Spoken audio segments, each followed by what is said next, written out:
You expected? It's better. It's better. It's spectacular. I love this school. Nice, thank you. I love this school too. Okay. Thank you, Laura. Thank you. Thanks for coming in here. How's the temperature in here, do you think? I think it's comfortable. Everybody's good? Yeah, okay. So that's just an extra book for you to take back. Okay. Somehow I got it. And I don't really have to. A while back you left that in my office. It's a nice pen. I do copies of it. Thank you. Wow.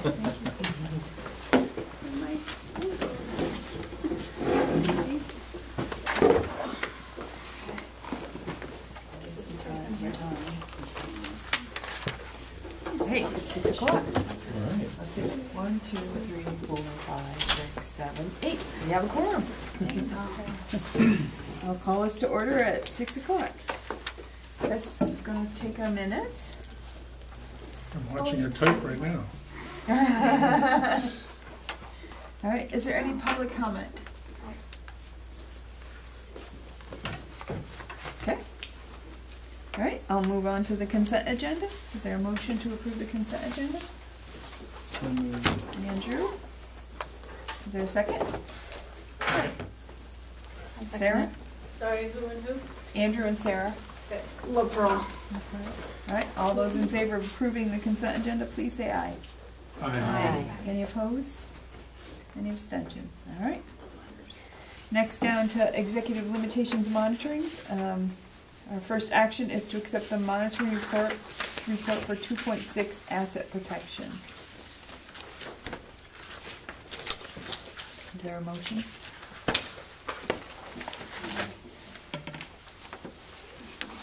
I moved. All right, Andrew moves it. Is there a second? Liz? Sayer.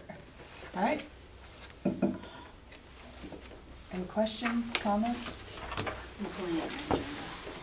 So I have my two standing comments.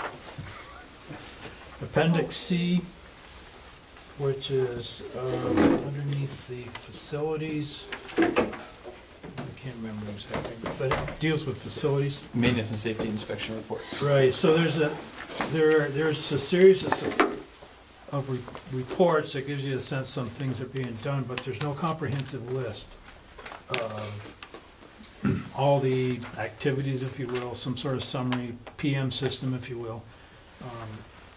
That is really the audit way to demonstrate, in my opinion, that things are under control. And then Appendix D, which is the capital plan, much improved from last year, but it's still very hard to. The formatting is very hard to read. You know, my first thing is to get a brain cramp on what fiscal year we're on. I do. Mm-hmm. And I don't know if we could gray out history or something like that. It would be so much better. But, so anyway, like I said, my two standing comments. And Floyd and I have spoken about the formatting of that document a bit, even just in recent days, and some cleanup that needs to happen, in particular, as you mentioned, with the past, and making sure that what's in the past are things that only actually happened, not things that we had hoped would happen but didn't happen, and some of those as well. So there's some of that work is in process. Thanks. Steve? Yeah, so I might duplicate some of this, but so being able to tell what was actual versus completed, Yes. and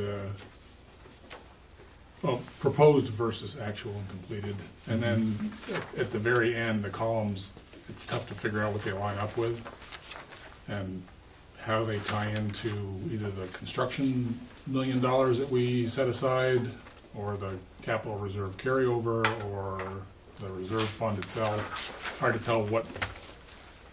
There's some places for funding mechanisms there, but Right. there's not really utilized. Yep.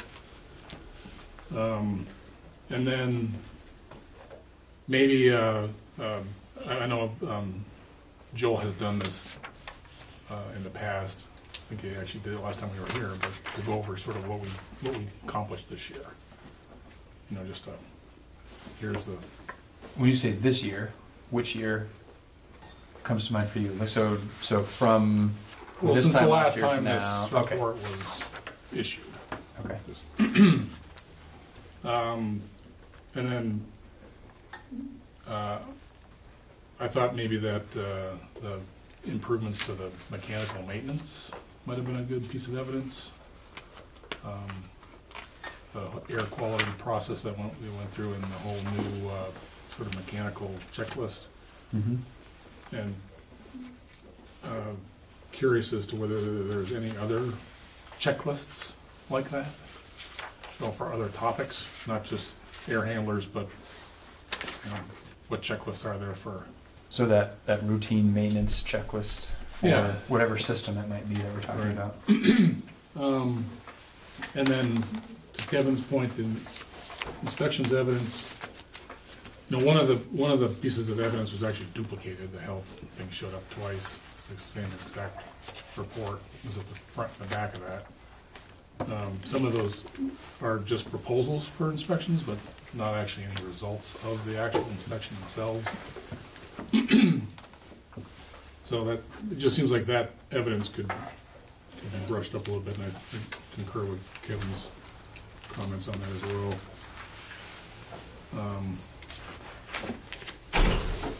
Under, the audit is part of this as well, right? Under the financial controls? Yes, I think so. So this is just sort of a curiosity on my end.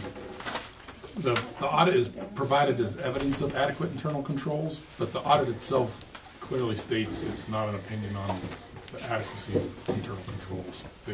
That's their boilerplate CYA at the front of the document. Mm-hmm. I'm just curious if we've ever considered having a third party look at internal controls, just as a, an outside party looking at how things are. I know you have that little checklist from the state, are you doing this or that? Can anybody Right. sign a check or whatever? Yep. Is there any other third party kind of thing that any other school districts do to Mm-hmm. supplement the fact that the auditors are not giving their opinion about internal controls? Can we get somebody to give us an opinion? Right. Just curious. And then IT security, almost the same comment. Is there any benefit to having a third-party security consultant look at how we're doing security right now and make some suggestions, especially in light of all the ransomware stuff that's going on these days? And I know we have a lot of backups that are noted in your report, but since a lot of this has to do with personnel records and health records and all of that is all computerized these days, it's just and on the credibility front, the only comment I wanted to sort of just bring up, I know just because it's come up in my conversations with folks in the interviews that we did and some of the past meetings about just how we handled last February's budget presentation and trying to improve on that credibility-wise. Yep. So, that's it.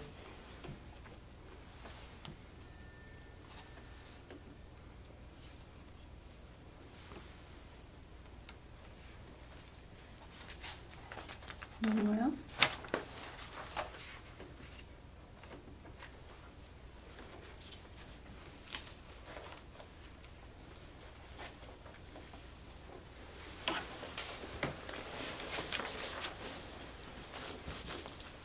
Okay.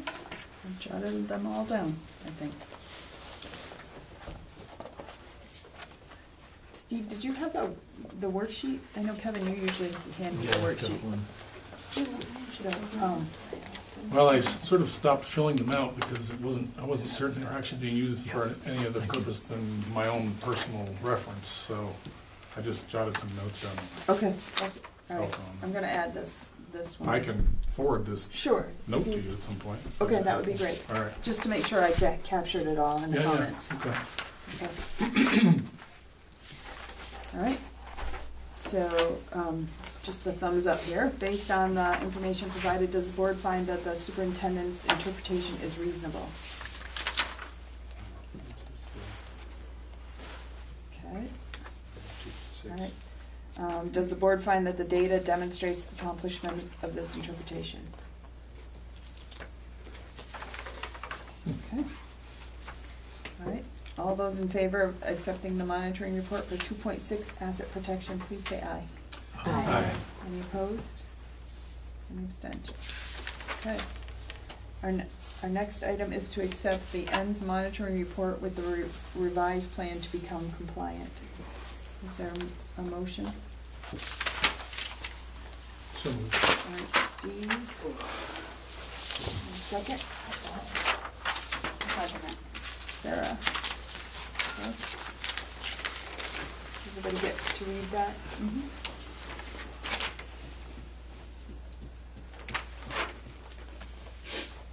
Any comments? Anything? Can you remind us, Don, because we had a lot of comments for things we wanted to see, were none of those able to be added to the ENDS report for this past year? So at the last meeting, we talked about other ways to look at student outcomes or to evaluate student support services. The comments from last month? Yes, so in those comments, are those all, where do they fit in terms of the compliance with this report? Or are they all for consideration in the next report? They are for consideration, and they're not, they're a way to share the values or to share the concerns, but the only action we did take was to ask them to write a more detailed plan for compliance. So it's Okay, more. so last meeting, we offered feedback, but none of that was under the category of how to become more compliant for this. Correct. Okay. Yeah, I think the only action we actually requested was a better explanation of the compliance path. Mhm. There was a lot of discussion about different things that we could do to improve the report, but they weren't, we didn't make it mandatory. Right, and we typically wouldn't define Patrick's interpretation or the evidence he uses. We might wonder, like we pose questions, like I wonder how you'd see this or that, but to be specific about the evidence, then we're held responsible because we've taken the sort of the power for Patrick to figure out a way to show it to us. We've said, this is how you will show it to us, and then we become responsible for direction that is that specific. Because that's more of how he does it than the piece that we are the values and overseeing that those values are reflected. So we can say we see this as missing from the interpretation. And based on what we hear from our community, that they say, we want, that we really value this. And then we're checking to see, we're not really seeing that. So we're gonna have a conversation with Patrick to say, we've heard the people say this, we're not really seeing this, how can we see this? And Patrick is gonna go right, and so find a way. we talked about that last time, right? And there were specific things we said we wanted to see more of. Right. And sounds like what you're saying is, and then it's up to Patrick and his team to decide how they're going to provide evidence for that. Okay. So that is all for future. That is not for what we see now. Right. Okay. And I think part of the challenge for me on the receiving end is there were a number of different board members who individually said a lot of different things at the last meeting. And that's all information for me to sort of take in, but in terms of knowing precisely what is expected from the board as a whole, that's where I need board action to give me the clarity I need to know exactly what I need to do. And I don't recall, the only board action I recall, and we have to go back to the minutes to see, was directing me specifically for a more robust summary about how to become compliant, which is where I focused my energies. Caleb. Well, I really appreciate what we're seeing this month, and I think at the same time it doesn't necessarily it doesn't necessarily give a roadmap to, this is definitely how we're going to achieve certain ends or get to a certain percentage, and I think we might have discussed a little bit last time, if we have aspirational goals within our, what we want to see in our ends policy report, then we may never get there to a certain degree. What I do appreciate about this is it does spell out a little bit more how some of the multi-tiered system of support is part of this plan for improvement in our district, and because that has been, I know just speaking personally for myself, sometimes for me, a little harder to grasp how the system of coaches and interventionists is really on the ground working in our schools. It is kind of helpful to be brought back to some of that philosophy and planning as really integral to how we're going to get there in terms of getting to a more acceptable report, you know, to a level that we all feel better about. So anyway, it wasn't exactly the response I was expecting, but it was also nice to see that laid out a little bit, because I felt like I hadn't necessarily seen that before in one place, in that kind of narrative form from you. So that was helpful for sure. Steve? Yeah, I guess I would say the same thing. I think we've actually heard you give that summary verbally before, but for everybody in the record and the public to understand that history, I think is a good step. Liz? And that, I was hoping, does this get shared out to all the staff, and could we share it out to everybody on our community engagement email list? Because I feel like it does answer some questions that are out there. And is this something that we can share out that way after it's been approved? And this was, so in working with a community engagement committee, I drafted a 3-page one-pager that sort of laid this all out after some of the feedback from some of the town-wide conversations. And so I pulled a lot of that language from that work to create this summary, because I felt like they really spoke to the same thing.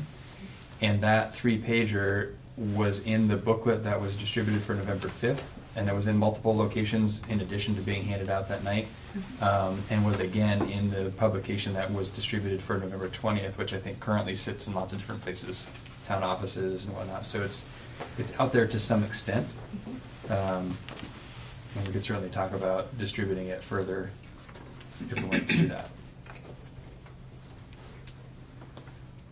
Well, and if we accept this version of the report, I mean, that's kind of why this amendment is here, so that we can accept it, and then that will be in our minutes as the accepted version of the report. So certainly be public for anyone who's looking to see it. Right.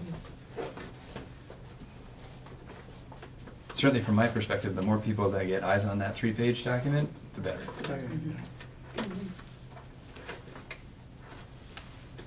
any other questions, comments? All right, all those in favor of accepting the ends monitoring report with the revised plan to become compliant, please say aye. Aye. Any opposed? Any abstentions? Okay. Next is the update, the financial report. Any questions? Thanks for doing the summary. That was good.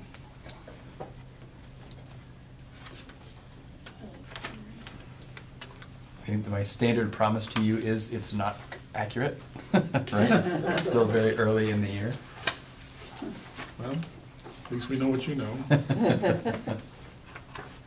So I'm thinking we committed money, so the far right-hand column, that's uncommitted money. My recollection is we committed money far faster last year than it seems to be going this year. I guess, is that a good sense to have, or? I'm not sure how accurate that is, and I don't know if that's true. There's no rhyme or reason to it to sort of explain that one.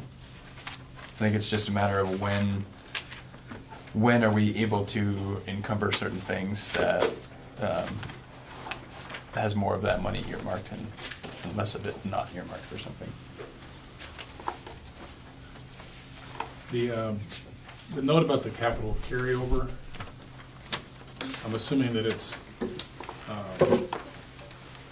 what you're referring to is sort of an accounting maneuver made in the spreadsheet, simply to note it down below, and that's what counterbalances the deficit noted above. Correct. There's really no, You just draw an arrow. it's not like there's a across it. giant change order going on, it's just, No. No. just an accounting step.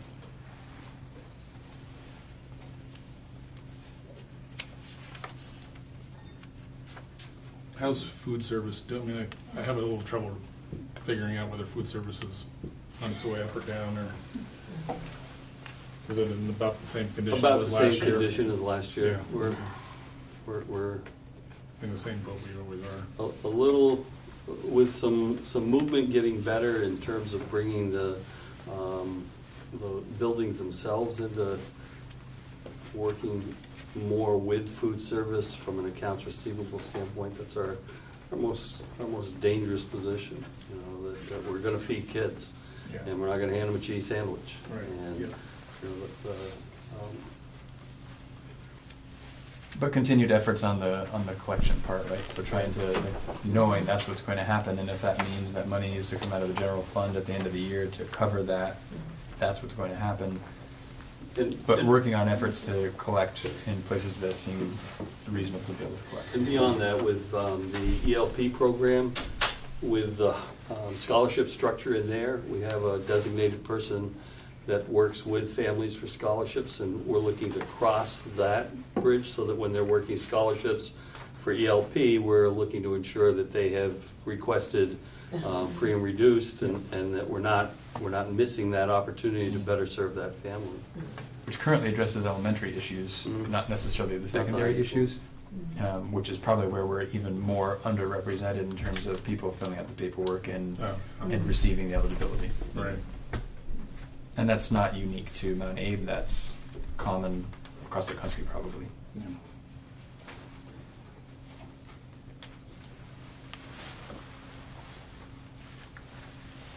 Any other questions regarding the financial update?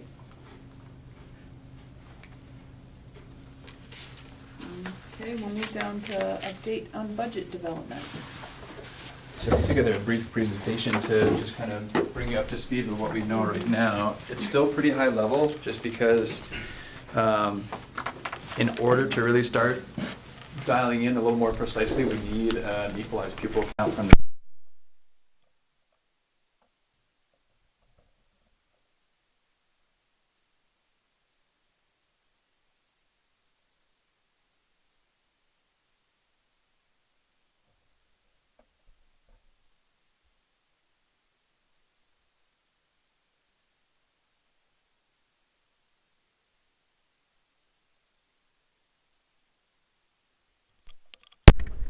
thinking about the December 10th meeting as well. If we don't have equalized pupil count, we can't give really detailed information yet. Because from my perspective, like we're estimating conservatively right now with the equalized pupil count, and if that comes in more favorably, I wouldn't want to notify lots of people their job may be impacted, and then a week or two later, because we get the equalized pupil count from the state, go back and say, oh, just kidding, you know, and put people through that turmoil unnecessarily is something I'm trying to avoid. What did Virgins just do? They just found they only had half of the problem they thought they had. I forget what the reason for that was. $1 million. Yeah, it dropped by like $500,000 because they figured something out they should have figured out before or something. I'm trying to recall what that was. Yeah. I was just talking with their superintendent. I was just wondering. I think it was sort of like we've been taking, so as they've been making lots of projections about financials, Yeah. they're projecting conservatively, and as they get tidbits of information, that projection gets more and more accurate, and most often gets more and more favorable because of the conservative projections. And the gist of it that I got is that's what they were experiencing. But obviously, That's what I recall too. I just can't remember exactly what the topic was that they were. Nancy, do you have a budget question? I have a question about equalized pupils. I understand that there's a study being done that was due out this month about whether the weighting in the equalized pupil formula December. is and oh, so it's coming out in December. And what I'm wondering is whether are we expecting that it's possible that the legislature might move on what they learned from that and change the equalized pupil weightings? This came up briefly the other day when we were talking. My understanding is it won't change for FY21 because we're in that process now, but any change in the weighting would begin for building FY22. The other thing that's pretty clear is there will be winners and losers in that weighting. And it's hard to know if we're going to be a winner or a loser depending on what happens there. Right. Is it the legislature that decides what to do with that study? Yep. Okay, I'm kidding. Who want to be in the winning team? A lot of people. Jump ship if we're not.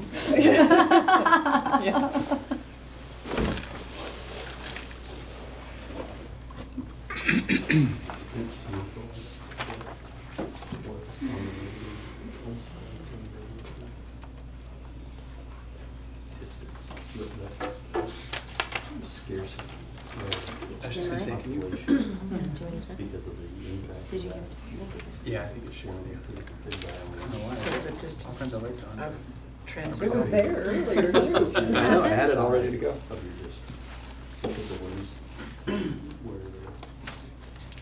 Did you shut it Dawn, completely down when- and start it up again?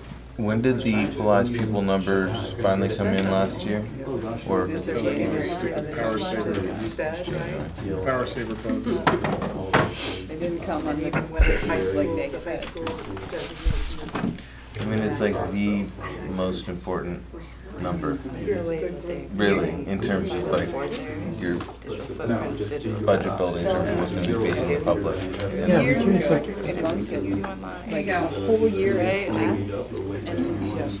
And the next, we had this windfall, they found 40 equalized pupils that they somehow it did. So we had this like lump sum of money they gave back to us, and then at the, when the year had already gone by, so we were able to start a little reserve fund to put that in because we weren't expecting it, just came, but they made an error, and that was once that happened. Good news. Right, a lot just driven by that number. Yeah. You can imagine. Here's what holds it up at the state level.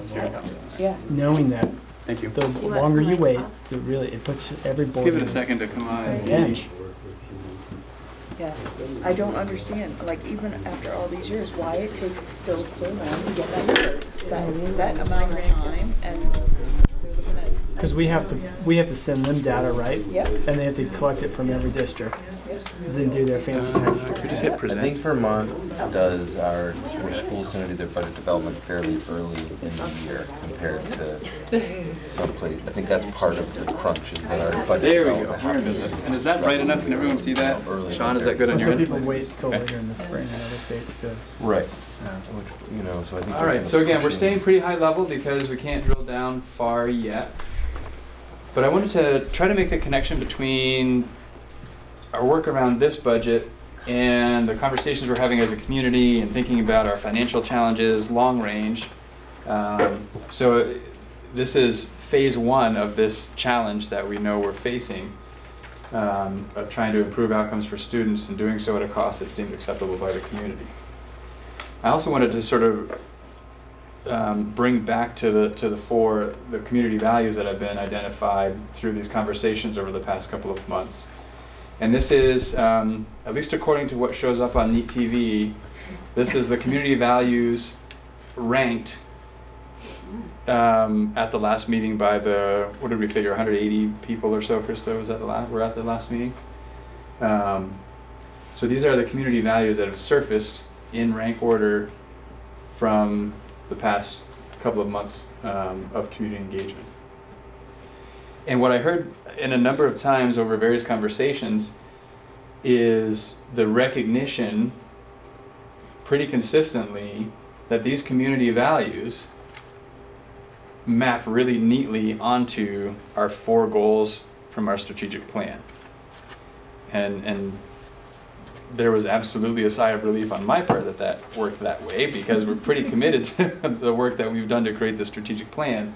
So it was great to see that overlap, and it sort of reinforces the kind of outreach that we try to include in building the strategic plan. So it makes sense that it maps over, and I'm happy that it did. So when I think about that, and I think about the target that the board set, which was essentially use the conservative estimate for equalized pupil, don't exceed that spending threshold. At first, we were thinking this was $710,000. That then recently ballooned to $850 because we were expecting, if you recall, we talked this summer, I forget if it was the June meeting or at a retreat, about what was previously eligible special education funding that was going to become ineligible, and that cost to our district was going to be $350,000. We had mitigated most of that. What was unmitigated yet was the 140 that I think I had mentioned, and you saw in an earlier version of this. Recently, it was determined that so that was all put on hold, and we were told that was put on hold for 1 year, but that in the following budget you needed to account for these ineligible special education costs. So we didn't have to bear the $350,000 hit in our budget that was already built and approved, but we were told plan on it for the next budget. And then very recently, that was put on hold indefinitely, so we don't have to account for that in the next budget. So that was the other 140. So that's good news. So that's 140,000 in good news, give or take. Additionally, we were projecting a cost per equalized pupil that was a little more conservative that new estimates are now showing. So we got word that the new estimate to kind of plan on has cost per equalized pupil going up by $24 more than we had thought it was going to be allowed to go up. So in terms of the target of not exceeding the spending threshold, that gave us a little bit of breathing room too. So more or less, this 677 is compared to the 710 you saw originally, because the 140 showed up and then went away. And that's now the new target. So that's good news for us. And so... Is this different than what was linked in... Yep. This is different as in 30 minutes before this meeting started. And that's how this works, right? This will not be the last time that I'm changing the numbers right before coming to the board meeting, because we're getting new information. That's just, it's very much an iterative process. We'll get a little piece of something, and I feel like my job is to try to give you the most up-to-date information I can when we have these meetings, even if that means it's different than what I shared with you yesterday. And so now our number is 677, and what do we do with that? Where do we go from here? And so as you saw in that 3-page document that was both shared at November 5th and November 20th, but also was really the bulk of what was in the summary in the ENDS monitoring report, we have to continue to focus on our multi-tiered system of supports and really thinking about making sure we get all the support we can in that core instruction. Everything else flows from that, right? If we get to a place where our core instruction is meeting the needs of the students that it is capable of meeting and is expected to meet, what that does to enable our system of supports for students that need more than core instruction is pretty significant.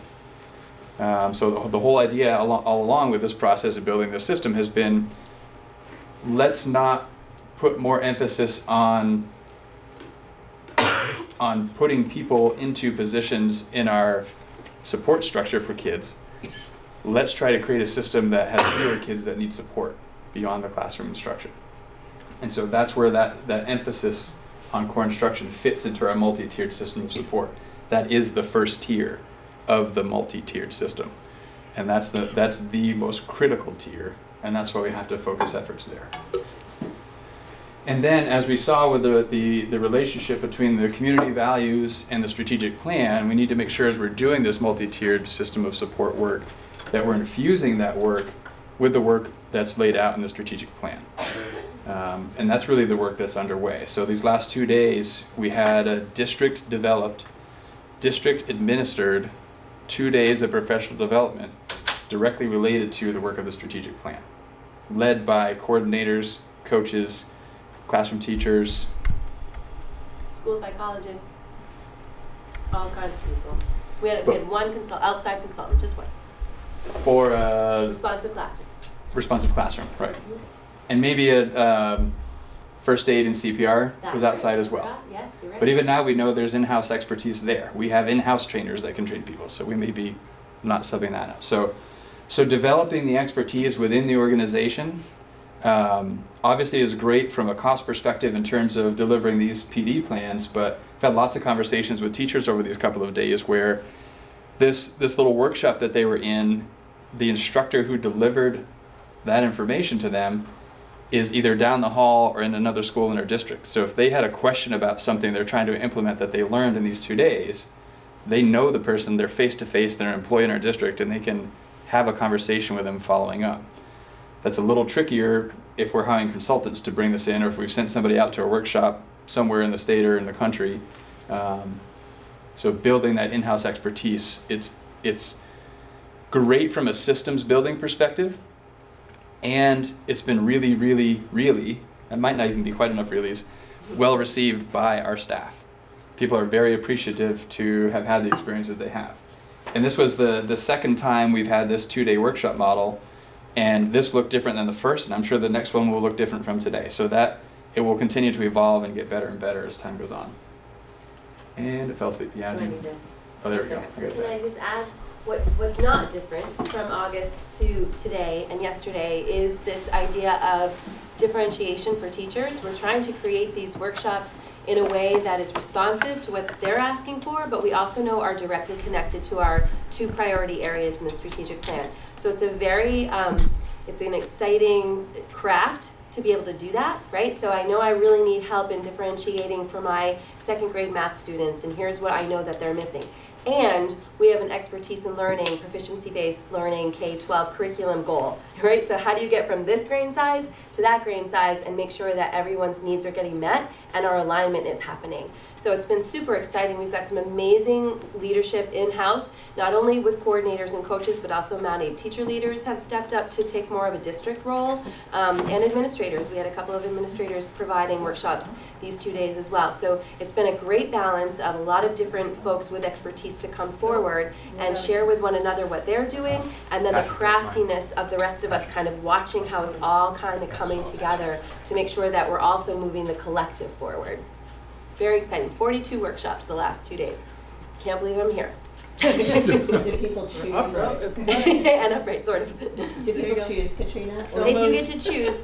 So like in August and these 2 days, we did identify one. For these 2 days, we identified one. Last time we identified 2 required workshops. So a couple that we really feel, and by we, it's that really the admin team makes the final decision, are foundational PD that we want to make sure everybody has. Yesterday and today's was around reflective practice and providing feedback to not only our learners, but also us as colleagues. So that was one that we felt was pretty important for everyone to have. We are looking at potentially for the next, we only have one more full day. We don't even have any more 2 days. It's like making me sad. I want one more, just give me a 3rd shot. But we have a full day in March, and we're looking at a potential workshop that will be required by all. Many have already taken it in engagement. So something that teachers can learn skills for that can be transferred across all settings. That's the trick. Like we don't want to require something that isn't applicable to me as a PE teacher. I want something that I know I can use in my classroom. So, but for the most part, it's all full choice. We try to infuse a little wellness in there for yourself, some personal renewal time, and some lunches. Feeding people is a huge thing. I really wanted everyone to feel like they were at a conference and not, you know, I mean, Mount Abe's great, but not just at Mount Abe. I wanted them to feel like they were being well cared for, and that's the feedback we've been getting. All right, I bought you as much time as I could. I can talk longer. It's really not that hard. I'm so excited. I have another computer in the car. Enough of us have our computers. You could talk us through it from your computer without us looking on the screen. Yeah, right? and the rest of this is, some of the numbers on the tax rates have changed some, but we can do this for this if you're on this end of the table. yeah, and actually, because it was shared with you, Is that the same one? it's the same one. So because it's live, so when I made those updates, it updated it for everyone with the same link. Does anyone else need anything? Where do we go? Sorry, Sean, that doesn't help you much. Just go to the. I have no idea what's going on. So Do you have the agenda email? yeah, Kevin. So I don't know if this is all kind of off the wall stuff, and I don't know if this is the right place to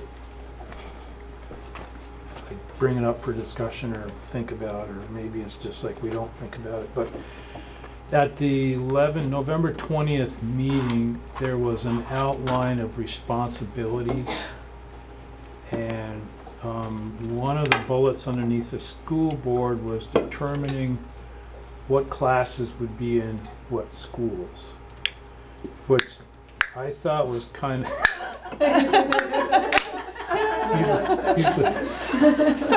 Thank you. You see my finicky. which I thought was kind of interesting. If you as the administration is going to strategize how you're going to effectively use all the facilities in a cost-effective manner, why the board would have to make that decision as part of external almost to the budget process. And then to follow on with that a little bit more is, there's been a little bit of banter about school choice, if you will, with the elementary schools, and as capacity allows, and even taking that a little bit further is start looking at instead of town boundaries, geographical boundaries that would be physical limitations to what makes sense for kids to go where. I mean, South Starksboro is a perfect example. Does it make sense to truck kids to here, or does it make sense for them to go to Bristol, that type of thing? So I guess with all that in spinning around, as we anticipate a shortfall, do we consider, is any of that being considered, or is it not such a tight squeeze at this point that these things aren't worth thinking about because of potential volatility? For next year, I don't think that level of change is required to be able to meet the target. I don't know about the following year or the year after that, and some of a couple of years out will depend on what happens in our community conversations and any decisions that happen at the community level. That may be something we'll have to think about to meet budget targets in future years. But I don't think we're there this year for this coming budget. And in terms of coming back to the original question around your curiosity with the decision-making authority, that's how it's written in the Articles of Agreement for Act 46. That we operate a pre-K through 12 district. And so for that to change, that would require a vote of the electorate. So to not operate a high school, the electorate has to say we're not going to operate a high school. But in terms of determining configurations within the buildings that we have, that authority lives with the board. Okay. And even the geographical boundaries, I think, could change. So, or opening up school choice, which is related to the geographical boundaries conversation. Where students attend the schools this district operates is within control of the board. I suspect you'd be looking to me and perhaps the community for input on what makes sense to do there. But ultimately that decision isn't my authority, nor is it the district's or the community's authority. That's board authority. I mean, my first comment when I saw that Wednesday night was how do you integrate that with the board's thought processes and yours? Yeah. Very carefully. On it, coming. All right.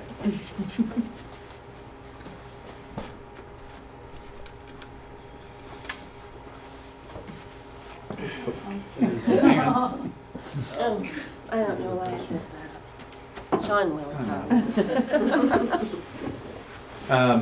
All right, so we've covered that. So where does the money come from? So if we're thinking about it exclusively personnel, and there are going to be places we'll look outside of personnel, but just to think of it from the personnel perspective, because when we're talking about hundreds of thousands, that really only comes from people. That's the bulk of a budget.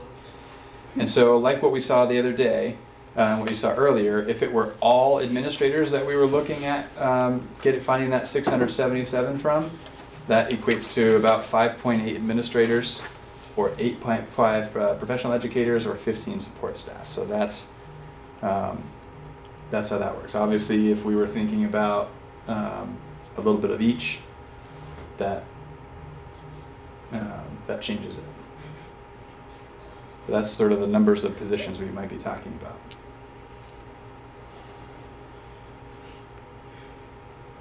I think it's always good to sort of see the relationship between enrollment and building budgets, because there's such a linkage between the two.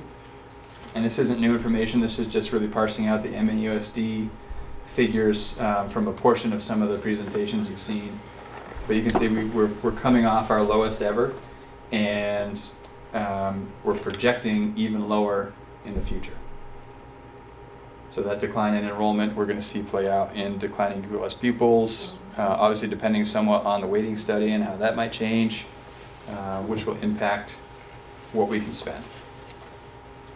But we're thinking it's going to be actually fairly steady for the next 3 years. Well, yeah, dropping another 45 students or so, and I'm not projecting past FY24 right now. No, So- I'm just saying 20. Oh, for the next few years you're seeing. just 20, 21, 22. Yeah, so a slight dip in 21 and back up a little bit in 22, and then we'll see a little bit of a drop in 23. And again, each year out that we're looking, the less reliable this information becomes, and this is taking a pretty simplistic look at enrollment, simply looking at a 3-year average of incoming kindergarten sizes, and looking at maintaining that average, and what are we going to be exiting for seniors, and so what's the discrepancy in that. There are multiple different ways that we can look at enrollment projections with different levels of sophistication, and they're all subject to lots and lots and lots of variables, and it's hard to try and control for all of those variables.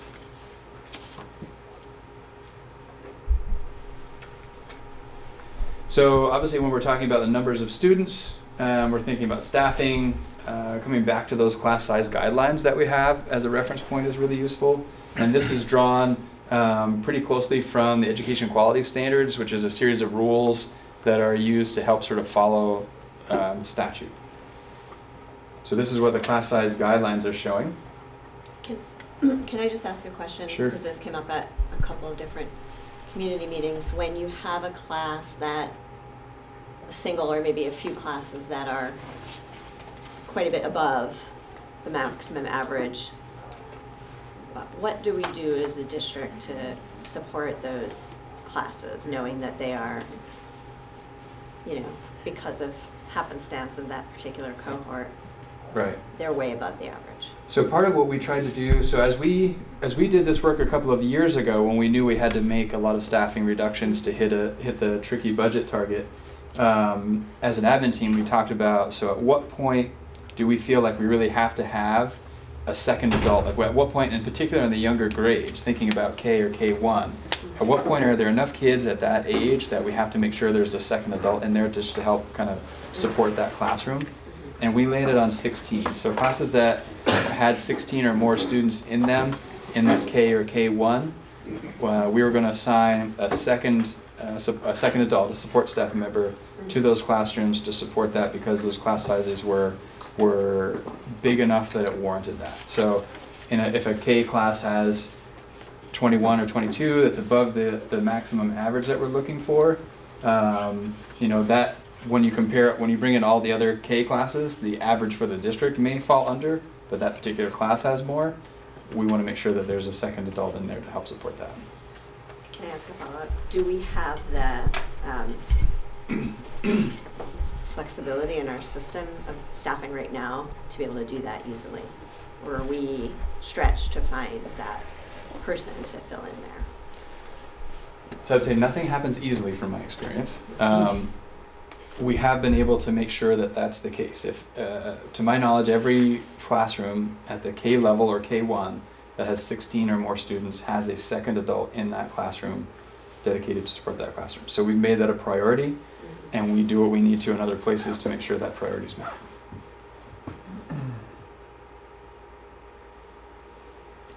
So those are the guidelines. And then pulling, you'll see on the next slide, I pull this optimal average range over here for comparison as we look at what are our actual class size averages.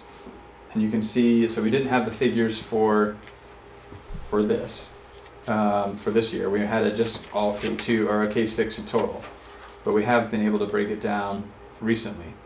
And you can see that for K2, we're at 17. We're down a little bit from last year, but we're within the range and toward the upper end of it. At 19 for 3-4, we're just over that optimal range, the upper end of that optimal range, and was true of the year prior. And then for 5-6, we're well within. And 7-8, we're on the low side. And then 9-12, we're kind of right in the middle.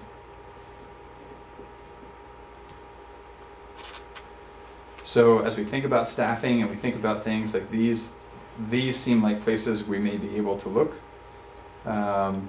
These don't really seem like places we can look because we're sort of already in the upper end of the range that we want to be in. So we do use these guidelines.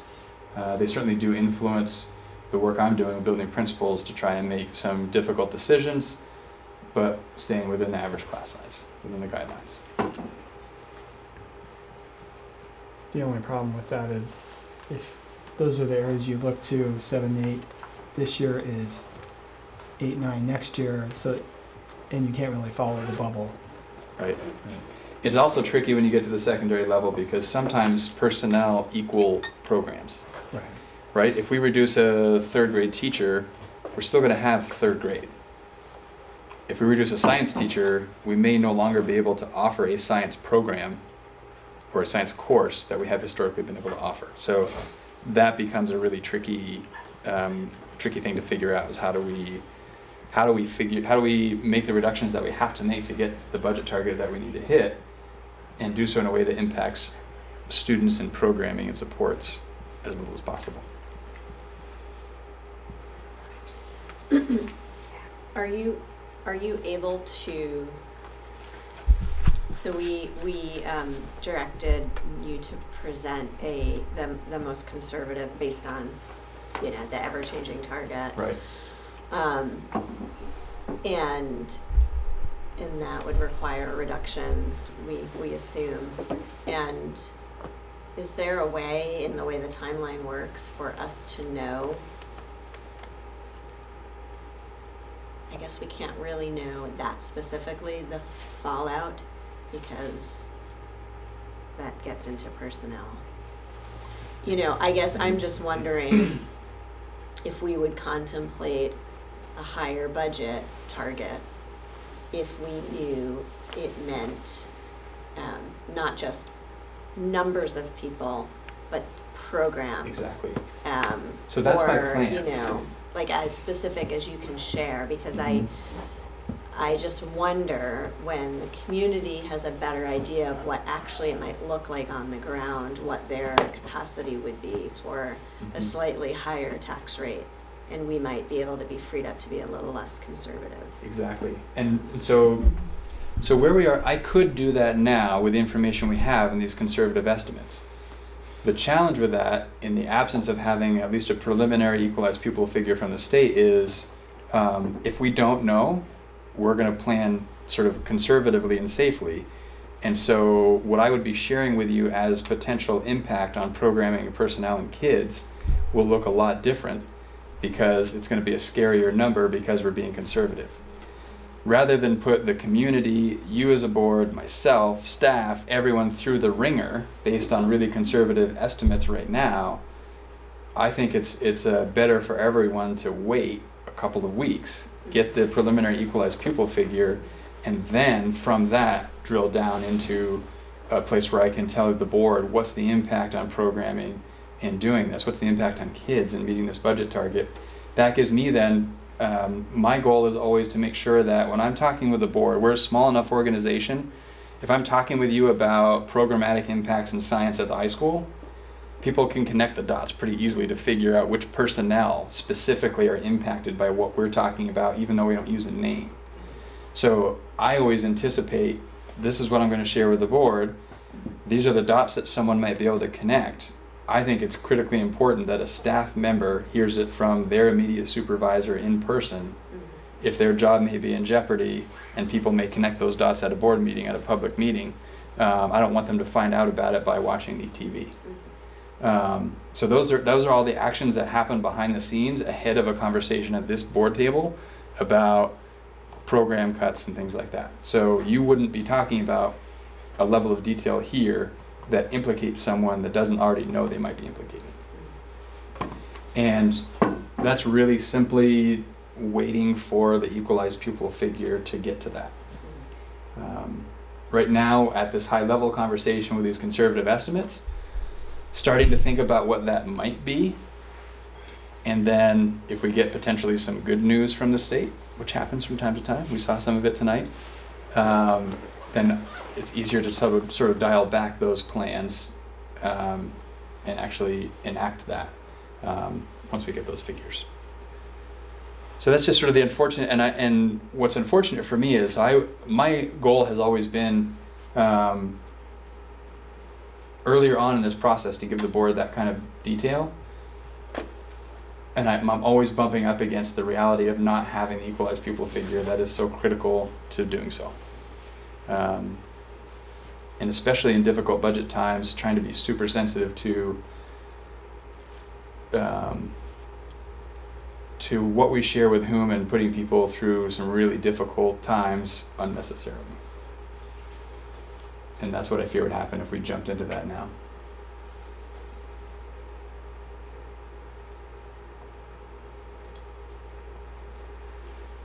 I mean, I just want to check. I'm fine with it, but Nancy has a question. Sure. Okay. Do you think that you already have all the information you're going to get about retirements? No. And I have no idea what more information I'm going to get about retirements. But I know that the notification date is January 10th, so we have more than a month and a half before people have to notify. And you know, we hear murmurings about people thinking about it, talking about it, people inquiring. We have 3 confirmed that the board took action on tonight. There are more people, I think, considering it, but whether or not they decide it's time, Okay. I couldn't know. Thanks. And I certainly appreciate those folks that do decide early enough that it can be factored in early enough, and it's fewer people that we have to put through the ringer. So these are what the numbers really look like. So this shows what's happening with total expenses, revenue, and then ultimately what that means for our education spending, divided by our equalized pupil, giving us that count. So that 18,756 is precise. So as you can see in this bottom right-hand corner, what you've seen in this presentation shows our spending ending at 18,756 per equalized pupil, and that is exactly what the current estimate is for the allowed spending per equalized pupil before penalty. And really, ultimately, what this boils down to that's critically important is what's going to show up on the ballot, and that's this 4.76% increase per equalized pupil. Again, these are using these conservative estimates.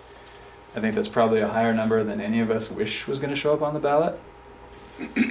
What's interesting, and I didn't include this in past years, but I thought it was good now, just to see what's the overall change in ed spending, right? So year over year. Ed spending went up 2%, or goes up 2%, assuming we make the reductions that are proposed here with that 677 reduction.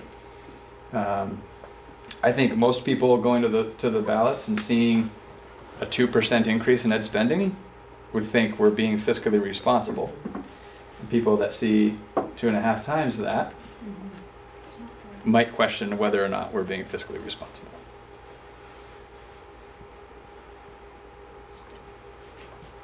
Still nothing compared to healthcare increases. And Right. other- Well, and I think Floyd calculated our total increase in healthcare is something around 400,000, maybe north of 400,000. Yeah, and that's the budget. So that's huge. That's the- But that's not finalized yet, right? It's not finalized, I don't think, but usually those numbers don't change a lot from when they We're at give us those. 12.9% increase. It's just a matter of how it all sugars out with, if we have a position that's single and we hire married with family, kids, then it's still a moving target, you know? So an apples to apples is north of 400. And the 400 accounts for some of those changes as well. That's not all just premium change, but that's people selecting different plans, and all of those things boil down to it costs us about 400 grand more for insurance year over year. But I'm under the understanding, I could be wrong, but I'm under the understanding that there's statewide negotiations for this coming budget year. Well, half of this coming budget year, because the healthcare is. No, they're in arbitration. Right. That's my point. December 15, I think, is when that's supposed to have been decided by the arbitrator. Right. But the trick is the healthcare year is the calendar That was a year. calendar year. So we negotiate for a school year, so it's a bifurcated year. So we're going to be negotiating for a contract next year that maintains our current healthcare for the first half of that year, and then transitions to whatever the new healthcare is going to be for the second half of that year, which is exactly what we did last year from the prior year when we changed plans. It's really fun.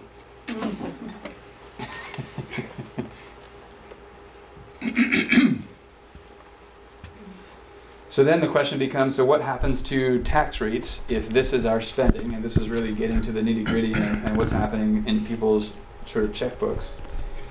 So this is a similar slide. We are at a place where we have the same education tax rate. It's great that we get 4 cents knocked off of that because of Act 46. It's also a challenge because we used to get 6 cents knocked off. So in a way, it's 2 more cents than we've been paying in the past. This is the last year of this too? Next year we'll get 2 cents off, and then it's done. So districts that jumped on the early bandwagon with Act 46 got 10.8.642, and then they were done. We were in year 2 of that, so we got 8.6, projecting 4, and then 2, and then we're done. Then you can see what that adjusts to.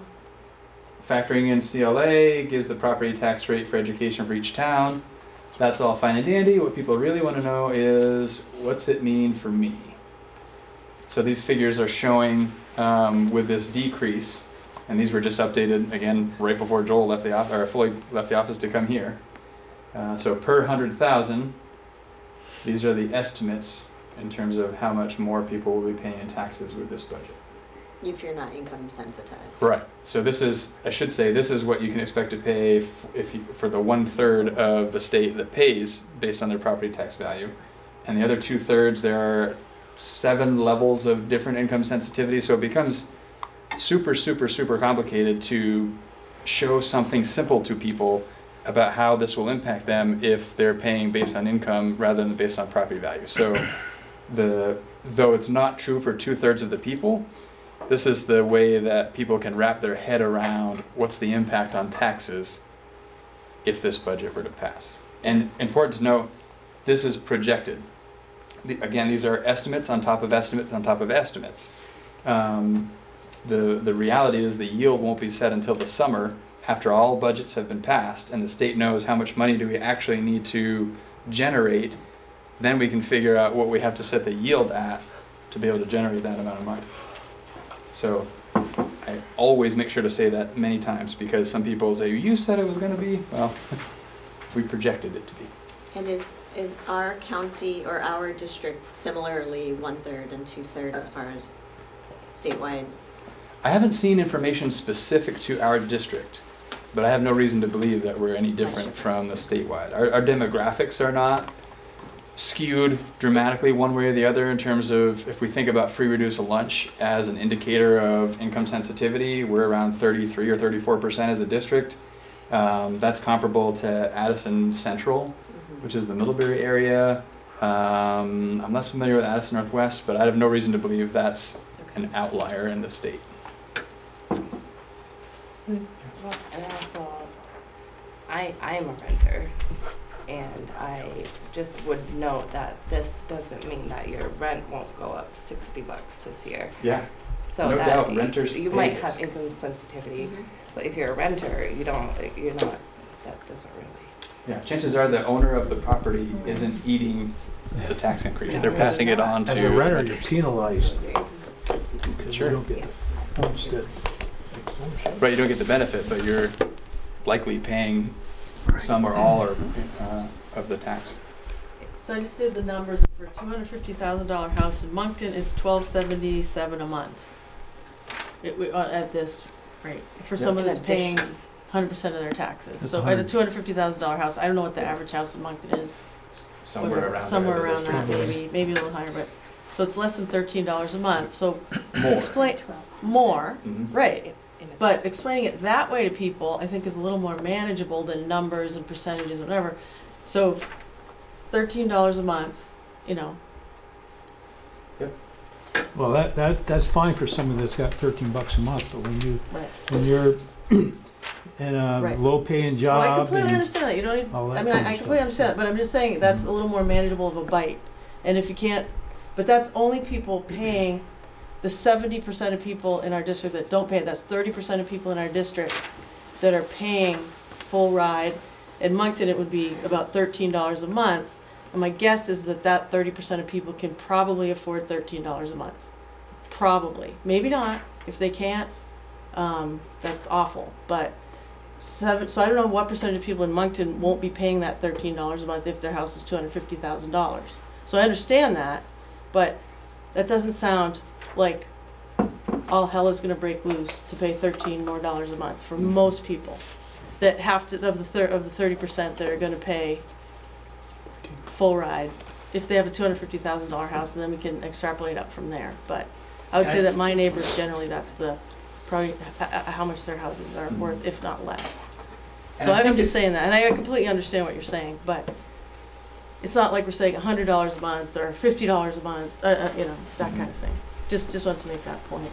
And I think it stands to reason. I'm not certain of this, but the way I sort of make sense of it, 1/3 of Vermonters pay their full property value, pay taxes based on their full property value. 2/3 pay based on income, and when taxes go up, I believe it's true, those who pay based on income, they're still seeing an increase. It may not be the same increase as those that are paying based on their full property value, but it hits everyone. It just hits everyone a little differently, and it's differently depending on the value of your home, or it's different depending on which of those 7 or 12 or however many tiers of income sensitivity exist, which one of those you fall in. But I think it's true that basically everybody pays more when taxes go up. It's just how much more might be different person to person. Which comes to the fixed income people, et cetera. It's important to note that the income sensitivity is cliff driven. Meaning if you're at $800 or $89,000 income, your taxes on I'm going from memory on what I saw earlier today, let's say a $400,000 home, your taxes at $89,000 would be adjusted to $2,300 maximum. At $90,000, it's adjusted to $5,200 maximum. So a $1,000 increase in your income in that band is a $3,000 increase to your taxes, right, based on income sensitivity. So it's not a linear drop. It's cliffs. Wow. Oh, that was wise. Yeah. So pay attention to your incomes when you're doing taxes. It might be good to defer something out. Right? Pulled a little over Scare your numbers. Yeah. So that's the level of information I have for you tonight. I'm crossing my fingers that even with a few days notice with the equalized pupil ahead of the December 10th, that I can have something more on December 10th. I don't see a way. I know there was interest from this board to have the more detailed information ahead of the detailed information being shared broadly with the community. That's something that I would want to know if that is still true, because I may have more information for December 10th that you wouldn't have had an opportunity to see yet, that I would be withholding from the December 10th meeting until an opportunity to share it with you.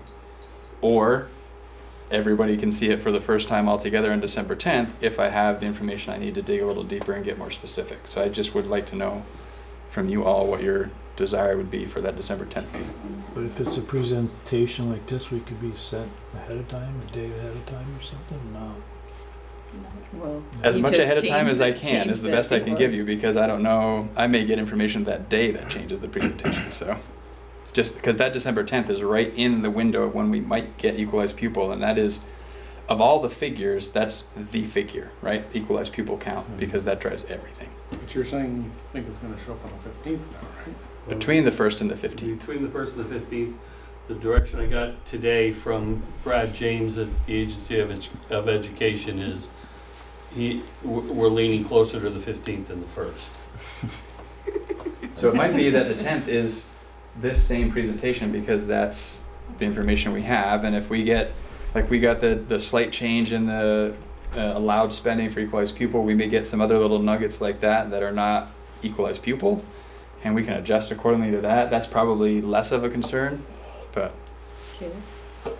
I think that I mean, you can only do it what you can do, and I think as it relates to the presentation, that makes sense, that you'll work with the most current information you have on the 10th. I do think that as we get closer to the real budget development, where last year there was it got rejected, I don't remember the exact details, but basically. Yeah, right. We did not have our motion of our budget pass at our annual budget meeting, and so I do think it's important to just acknowledge that complaint there was that there wasn't any place to go to see something other than an overview and a presentation. And I think it's important that we get something as detailed as we can out there, knowing that we're probably not going to go over it at a public meeting because it's just way too in the weeds, but also knowing that there are members of our community that, confusing as it may be, would like free reign at that. And so I would love to see us with a plan to host that document, confounding as it may be, someplace publicly. I'd like to be responsive to that concern. We've had some actually, I don't know how many conversations about that over the course of this year, in bringing Floyd up to speed on those events because he wasn't in his position at that time. And we've talked some through the community engagement work as well about that.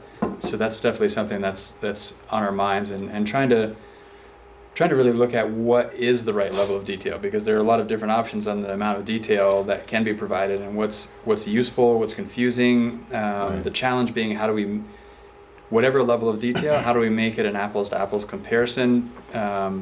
Because otherwise I feel like that's misleading people. And with a change in account code structures and things, it's no small feat to make something apples to apples. Right. No, I remember looking at it. It was always really hard to know apples to apples.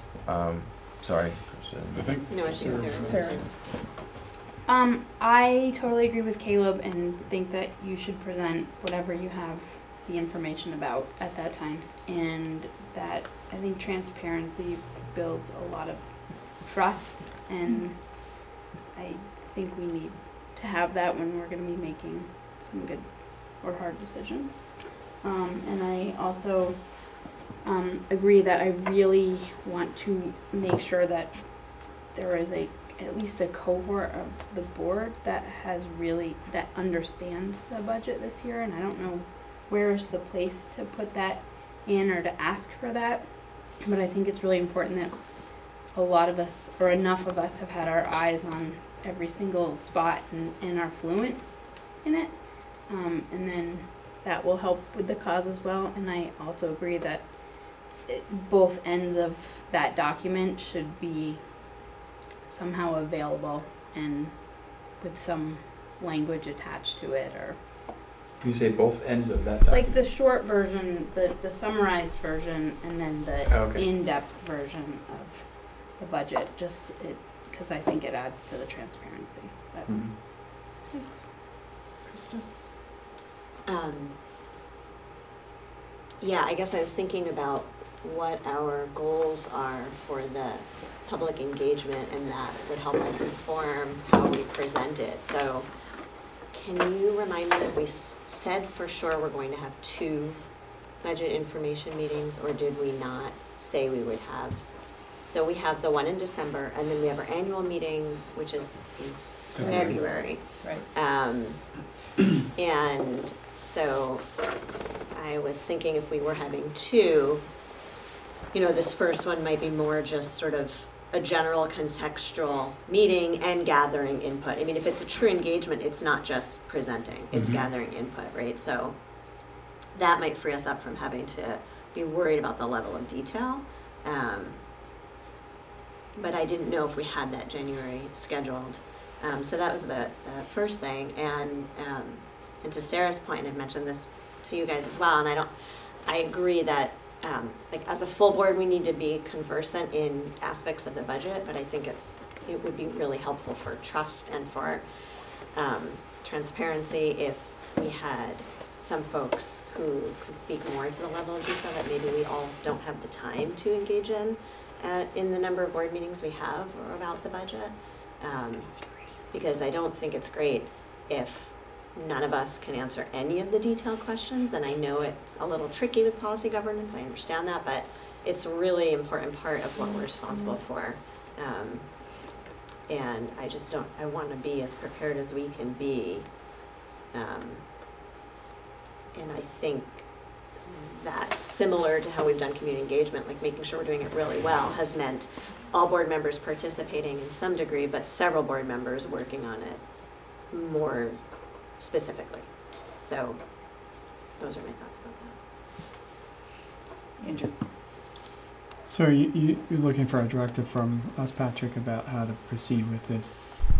Yeah, I just want to have some clarity. So my current understanding, based on prior board comments and thoughts, were don't show the community details about the budget that the board hasn't seen yet. So it's just a check to see if that still stands true or not, because of when I anticipate possibly receiving more information that I could update what I'm sharing with the community. And it comes back to Krista's point. If that's not the point of the December 10th meeting anyway, then the details don't matter, and that's fine. Then the presentation you see is effectively what the community will see for the contextualization. And then we need to think about what kind of input or feedback are we seeking, and how do we structure that. Was it the same meeting last year where we had the issue with the budget? People were asking about line items?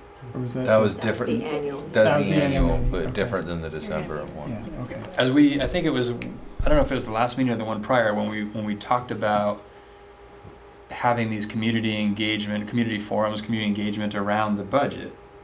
It was in that conversation that I recall the board saying the board wants to see the details first. Mm-hmm. Okay. And I can respect that. And just wanted to confirm that's true still or not. Kristen?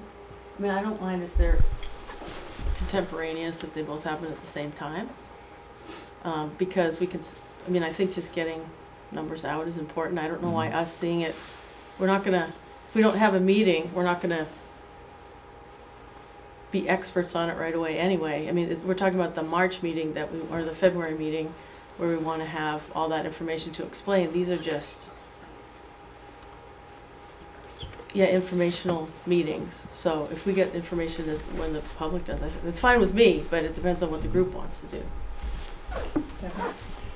So, kind of to recap, I think we've had 2 discussions now. December 10th would be the next one. We've sort of seen a format where we've said that we want to stay within equalized pupil spending. We understand that there may be some voluntary retirement risks as a result. That's in process. And really the wild card here, I think, is as far as new information that you would be presenting at the 10th meeting that we wouldn't necessarily know is if that equalized pupil dollar amount changes.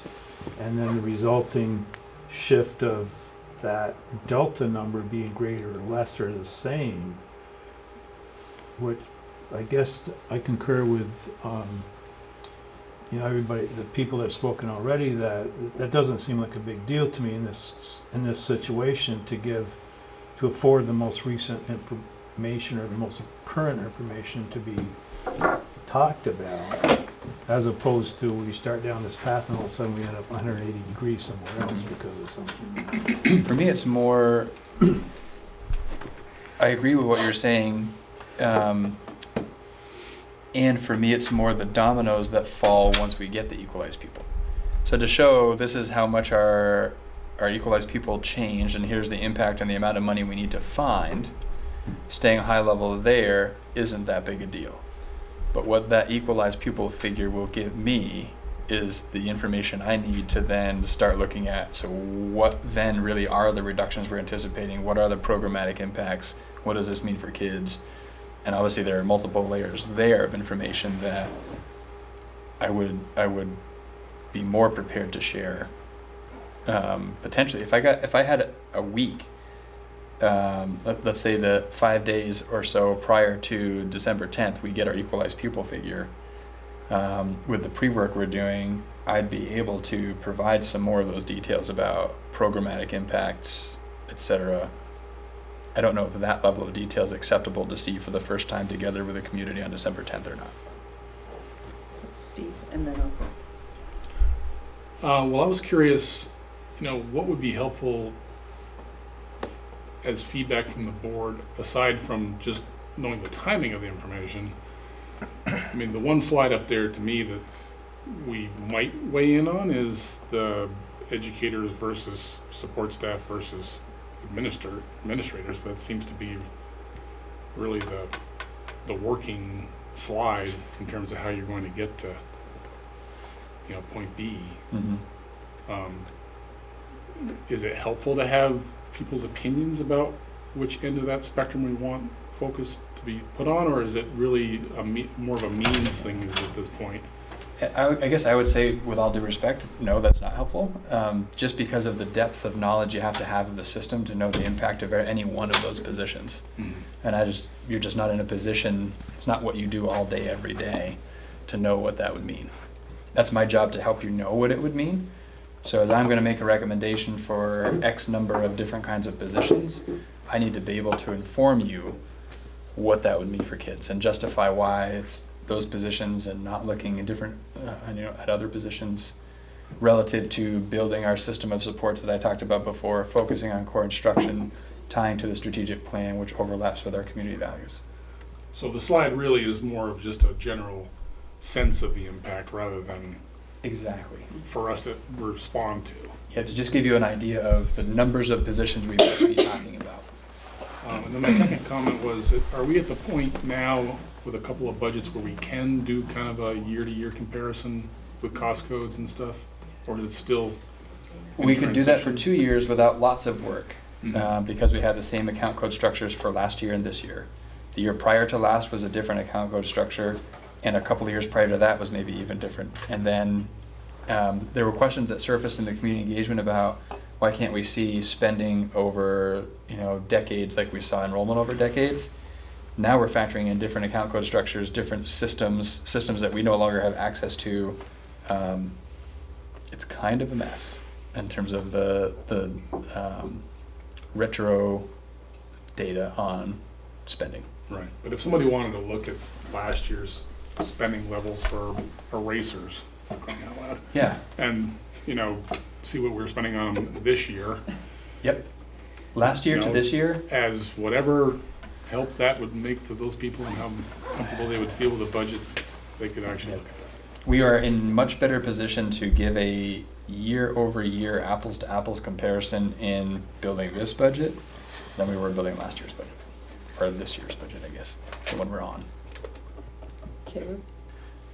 I think that I'm totally fine with, if you get the equalized pupil number on December 9th, give us this slideshow again with the new numbers plugged in, so we know that 677's changing, we know the tax rates are changing. Like that would, I don't think that it doesn't seem likely to me that, as Steve was saying, that the how we get there from that slide is going to be something you'd know, or that it would probably be beneficial to share just while we've never seen it. So I do think that and there's the cost codes piece where you could kind of say, it reminds me a little bit of like if you're on like the GMP site. I don't know if anybody ever looks at their data. You can see how much you use in a year, and then you can click it and see what you use in a month, and then day by day, and then hour by hour, and then minute by minute. And if you keep clicking it, you can keep looking inside that data. And we need something a little bit like that, where we've got this presentation, and then the code structure, that's all the way down. Nobody wants to see that. We need something in between, and maybe that's where our board needs to do our work, is to be able to say, it may be really hard to compare those code structures, but it's not that hard to compare who's all the staff from this year in the building and the FTE associated with them, and make a spreadsheet of that, and then say, how's that change next year with this new budget? Because people don't care about erasers, but they really care about the people in the building and the FTE associated with certain programs. And so maybe there's and I'm not saying that's not work I'm trying to task your office with exactly, but I do think it's sort of what I kind of heard there was a real appetite for is because it's really, the code structure is too complicated, this is too high level, you know. Anyway, I wonder if it's something with our community engagement that there's a role to fill there. It's the Goldilocks effect, right? Mm-hmm. Kristen, I just have a question. So the code structure, and this is for Floyd, I guess, is that some of that is driven by state and federal guidelines, mandates, things like that. Is some of it, so It's being driven by the state. They're looking to get consistent coding so that they can drill down and use the data. In previous years, we didn't have the same codes. So to try and take $30 million and bring them all into a line with where we are now, we're not going to get that level of accuracy. It's not going to tell us what we want to know anyway. You know, if you can't get deep, if you can't put the right stuff in the right box, you're never going to compare the apple to the apple. And if we as a team were to say, let's pull this all together and burn all of those hours trying to get to this unicorn that probably isn't going to be accurate anyway, I just think we can spend time better to be as accurate as we can with 2 years ago, last year, this year, and build going forward. So the coding wasn't your idea, or Patrick said it's the state. Right. It's not like we're trying to. And it's going to get more exciting because the state is mandated that we're switching our accounting software. And the account code structure. And the account code structure to a less robust structure, so that we can't have that level of, okay, let's look at erasers at Moncton versus erasers at Beeman. And we're going to have less ability to do what we're doing now going forward. And that will be the next budget? That will be... Not this budget, but the following? We'll be building it in the next budget, correct. Budget. Okay, so a year from now. A year from now, that will be the account code structure we'll be working. We'll have new apples. Thank you. So we get to do this again. Thank you. Sorry, about that. I'm sorry. No, I'm sorry for you. I understand how hard it makes for you as a group to be able to compare and explain when there just isn't consistency with the way that we can pull numbers together. It's worth noting Floyd had dark brown hair when he started this job. A couple months ago. Yeah. Thank you. It's fascinating. It truly is it's interesting. I'm still saying fascinating, so that's good. We'll get it.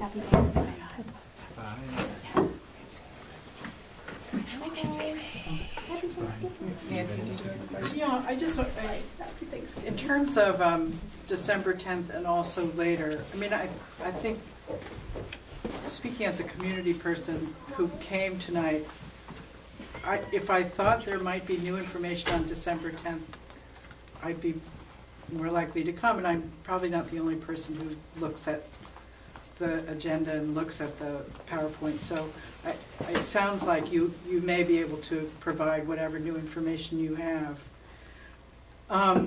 In terms of the level of, looking at the level of detail and what I think community people want and need, and you might not hear it until February once the budget's all set, but I think people not only want to be able to look at it in more detail, comparing previous year to the projected year and current year to the projected year, but they also want to know that you all as board members looked at it in some detail before you voted, so that you not only knew certainly what the programmatic changes were going to be in some detail by school, but that you really understood the budget that you were voting on. And you'd have to have done that before you vote in January. I mean, I think that's sort of the level of confidence people want to have about a budget that they're voting on.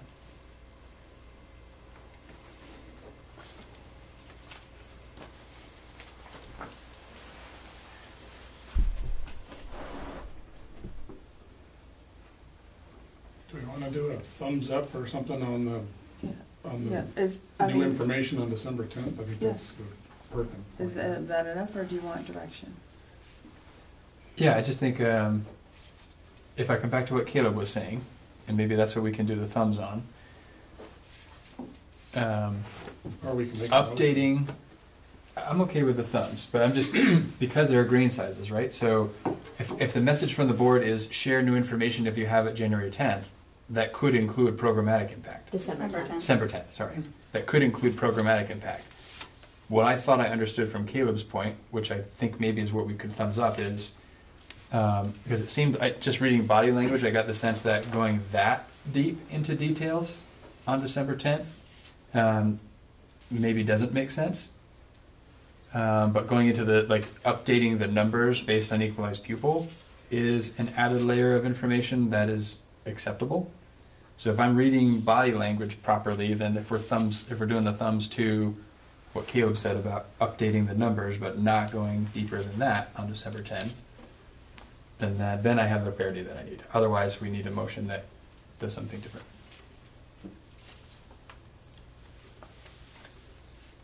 So all those in favor of just updating the equalized pupil number without programmatic impact, Just that higher level. are you thumbs up with that? Can I ask a clarifying question? The assumption is we will have that higher level before we need to vote to approve the budget. Absolutely, yes. Okay. Yep. And from my perspective, I'd like to get the board that deeper level of detail as soon as the board is able to receive it. Meaning I've had it, I have thought about what changes need to happen relative to that, and I'm prepared to share the impact of those changes, which probably realistically isn't until the board's December meeting, which is a week after this December 10th. And even that's tight, like, so closer to December 15, I think our meeting's on the 17th, is it? Something like that? Yeah. And just That's as a point, there's the other piece of information, and that's the commissioner's letter on tax yield, which is slated for December 1st. And we haven't heard that that's going to be delayed, but the yield impacts those tax rates pretty directly. Mm-hmm. Not pretty directly. And that's And even just that's an their, estimate, that's so. just their looking at the crystal ball you're getting, right? Yes. Correct.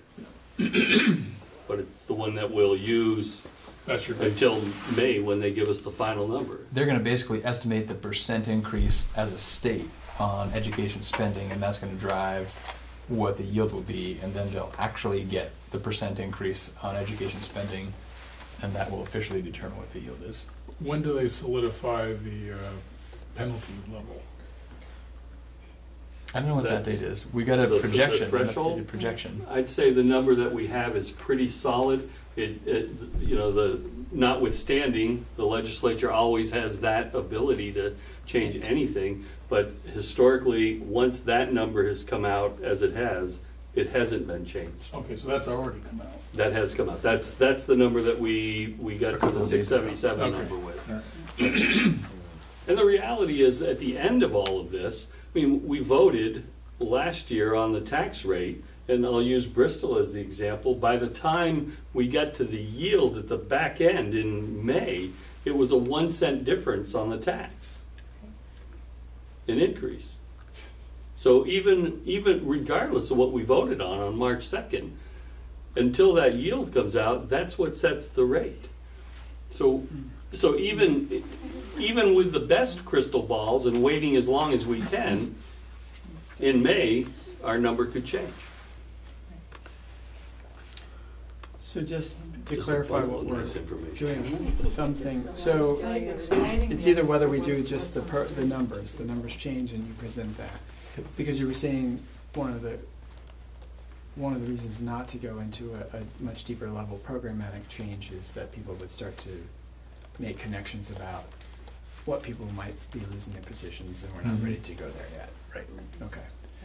It sounds rather unlikely you're going to have the level of detail you need to make that decision on the 10th anyway. Not with enough time to reach out to people and do it the right way.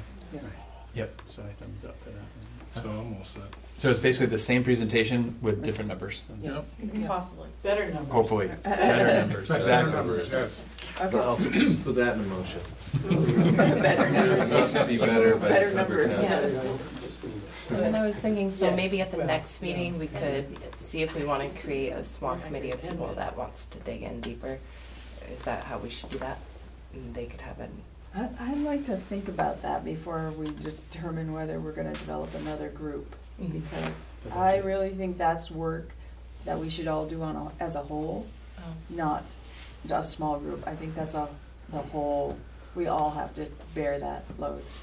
Maybe it's a board training opportunity. Yep. I'd love to have Me a too. accounting Yeah, training there's meeting one- dedicated just to the budget. About an hour crash course in budget. And it might be, so we have the December 10th evening already.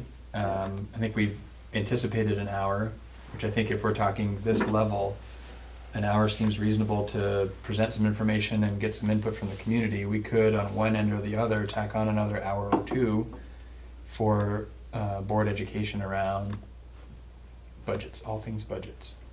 And we could use current year and past year with lots of detail, and we can actually bring variations of detail, and we get some reaction from the board about what's the Goldilocks version of detail that is desired to bring forward to the community.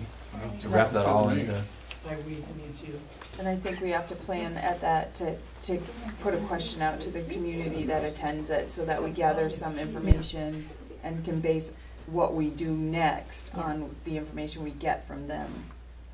So, like whether it's a couple of questions or, I don't know, that Menti worked fast and we could see what it was without too much collecting kind of thing, so I'm wondering if that might not be a bad idea, because then it goes right into spreadsheet format. It's Right. really easy to Yep. do something with. Yeah, and I thought if our questions were thoughtful enough to be, choices or something like that, that would be helpful to us Yeah. as we go to the next step. So we're talking about for December 10th, doing some polling. Yeah, Who determines what those questions are going to be? well, I think, we'd have to think about, Because we don't meet again before that. Right. Nor does the community engagement committee. I would think you and I as chair and vice chair could come up with some sort of direction around a couple of questions, Okay. where we just. Could we? We could meet maybe the three of us to talk about what does that evening look like and what do I need to do to prepare and. Okay. Yep. And could we share those questions with the board for feedback beforehand? That would come to one or both of us just to say, Well, could the does poll, this look good, or are we missing anything? Or could the poll basically, if you're going to provide maybe a couple different format scenarios at the training session, we're talking about maybe polling whoever happens to attend on what format they're. No, I was thinking of, around the kinds of information, what's gonna make them, what's gonna be helpful to them to understand. Just to get an idea, I was thinking that in particular, rather than us saying, oh, well, they want this, let's hear from them, see what their initial response is, kind of thing, for what they need to understand it. maybe even like Caleb was saying, what kind of information, what kind of details are, whether it's FTEs or, I don't know, it just, like, I think they probably have a picture they want painted, and, if we maybe have an idea of what they want to see, then that's helpful to us. The other thing I think we have to think about is those values, because some of the things we're gonna, as we get where we're adopting a budget, we should be looking at those values, because they've already given us those values and they're important. They rank them, so we should be looking at that too as we look at the budget. Can we see that? Can we see the values in the budget? Not value and the money, but are the community's values represented in the budget we're gonna present to them? I think that piece of it was handled well last year. I thought there was some good language in the overall presentation that tied the discussions that we had to those values. So I think that's a good thing to continue.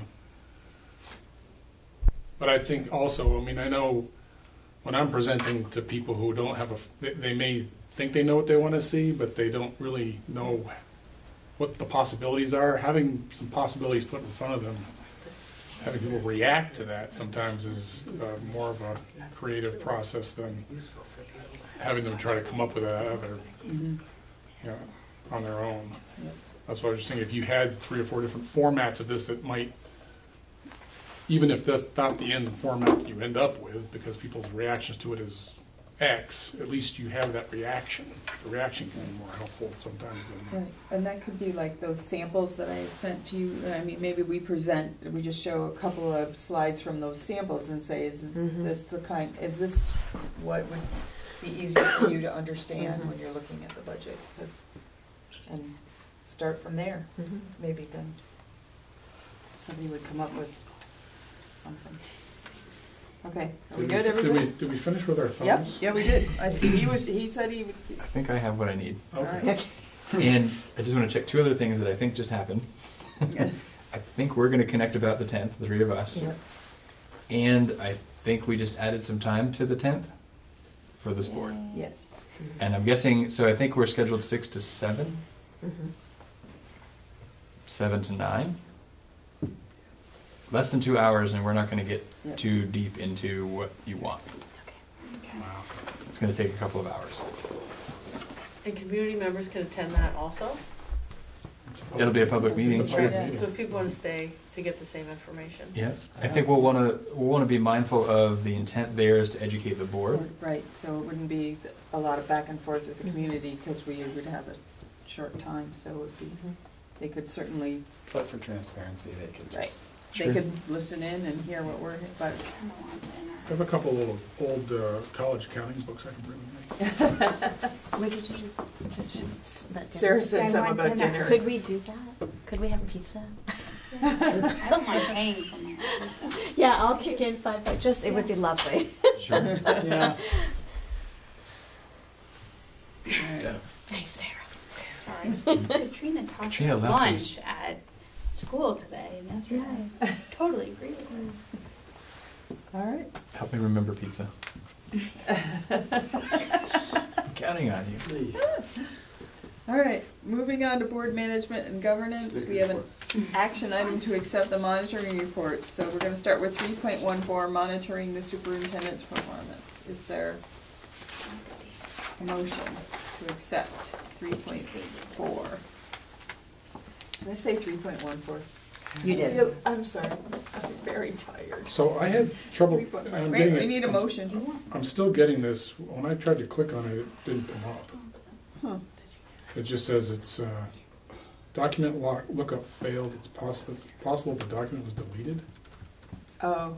That's what I keep getting when I try to click on it. Try to refresh. This happened last night too. Huh, because it was, a new document was uploaded, but I thought I opened it. I was able to open it. I opened it last week. Yeah. Just now, Kevin, you did. So before we talk too much about it, is there a motion? Thank you, Andrew. Is there a second? Oh, sure. Oh, Sarah. All right, now we can talk about it. Well, I just haven't read it. That's the problem. Is this Caleb? Yes. Oh, I read it. I know, but I couldn't open it, so I couldn't read it. It's a Word document. It's in the owner's trash, it says? Yep. Well, what happened was last year's report got put into the agenda first, and then this year's got swapped out. So Yeah. Maybe Something happened with the link? maybe something, yeah. Okay. So it might be an old link. It might be an This old is, link. Well, I know that Jen told me that she had like replaced Replaced it, the yeah. link, so anybody with that is just go to the same, so something got Karen- glitched up in there. Karen used to throw a PDF Your link open? Is It's it the right year? Check the dates. Are the It dates? says from November yeah. 28, 2018 to November 26, 2019. Yep. Yeah, it opened up right for me as well. Yeah. And you just clicked on that from the agenda? Just from the agenda. Yep. Is it worth taking a minute for someone to read it aloud? I don't remember it being super lengthy, was it? Not super lengthy, it's like 3.5 pages. Longer than I remembered. But we could easily Here. consume Yeah, more yeah. time than it will take to read it, trying to figure out how to access it. No, maybe I don't have permission. Want me to go through it? Sure. Okay. So this is the policy A3.4 for monitoring superintendent's performance. And again, this is from November 28th, which is of last year through today. The policy language is broken up throughout this with interpretations. So first chunk of policy language calls for the systematic and rigorous monitoring of superintendent's job performance, systematic and rigorous monitoring of superintendent's job performance will be solely against the only expected superintendent's job outputs, organizational accomplishment of board policies on ends and organizational operation within the boundaries established in the board policies on executive limitations. So the interpretation is not mine in this case. We have our established interpretations, just to remind people of that.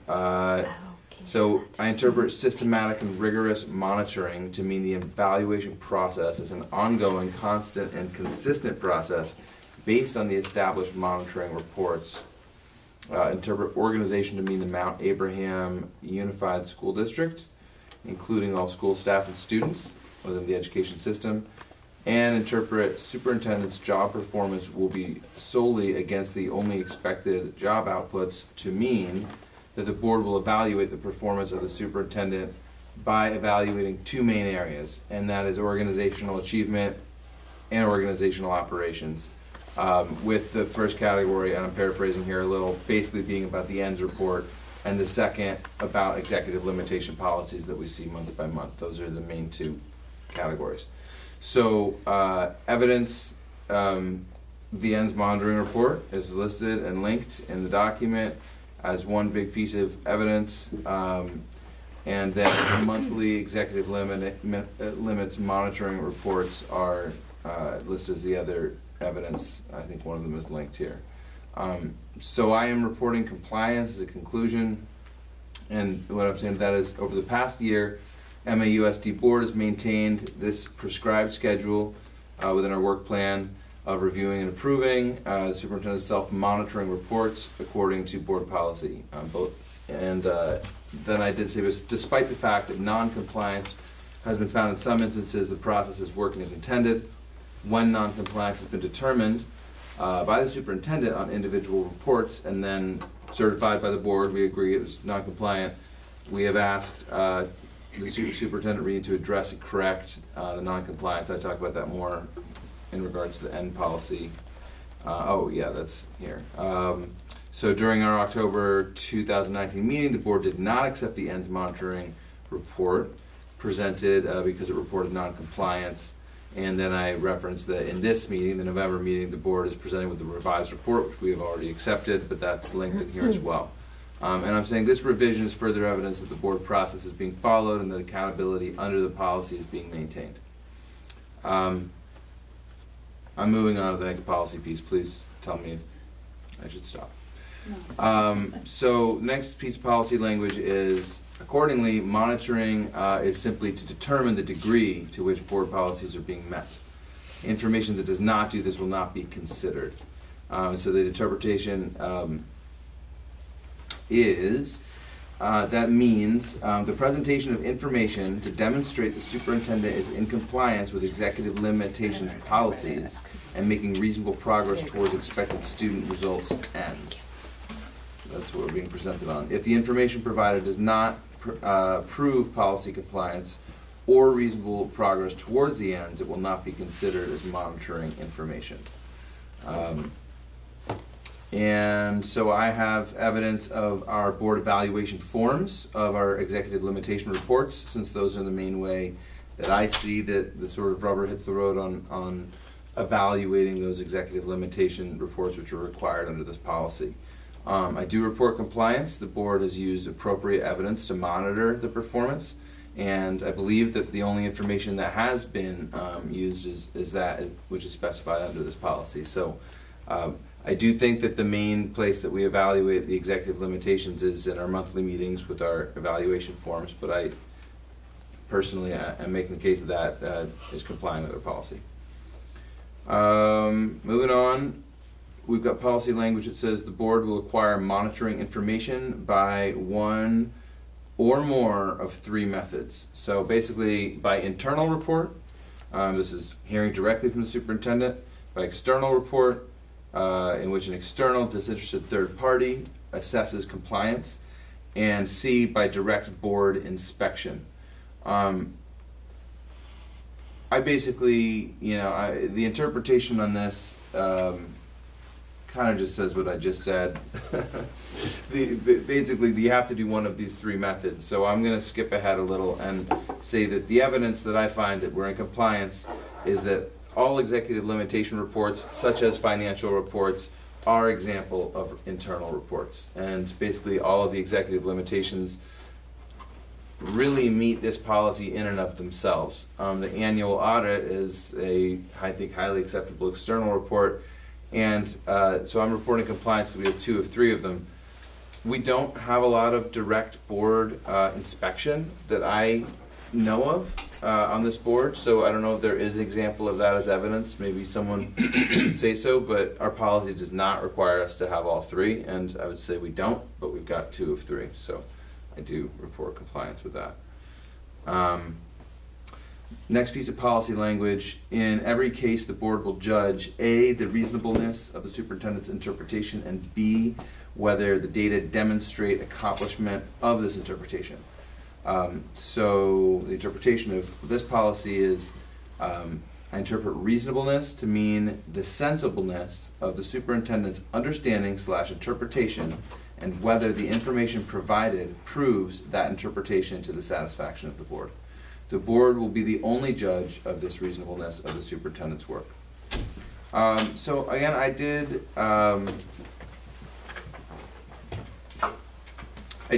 have, again, evidence that the October ends monitoring report was not accepted. That was in concurrence with the superintendent's judgment, which I think we found to be reasonable, and I linked the board monitoring worksheet to that.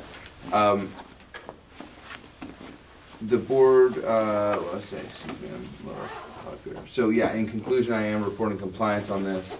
Trying to move quickly over this, but when the board decided to not accept the ends monitoring report, there was a discussion of the interpretation of the policy. Since Superintendent Reen was reporting noncompliance, it provided an opportunity to discuss whether this was truly correctable. There was a discussion about whether it was possible to come to compliance with certain ends policies that are by design aspirational. While we expect the superintendent to work to achieve the goals set out in all ends policies, we can acknowledge that the process to get there never ends. This type of discussion is necessary and helpful as the MAUSD board continues to monitor the superintendent's reasonableness of interpretation. We are also assessing whether data demonstrates accomplishment of the policies when compliance is reported. There's a key requirement of this this is a key requirement of this policy and is happening within the monitoring worksheet and process. So making the case for compliance there. Almost done. Last policy language: in every case the standard for compliance shall be any reasonable superintendent interpretation of the board policy being monitored. The board is a final. That sounds familiar. Do I have that twice, or is it just really similar?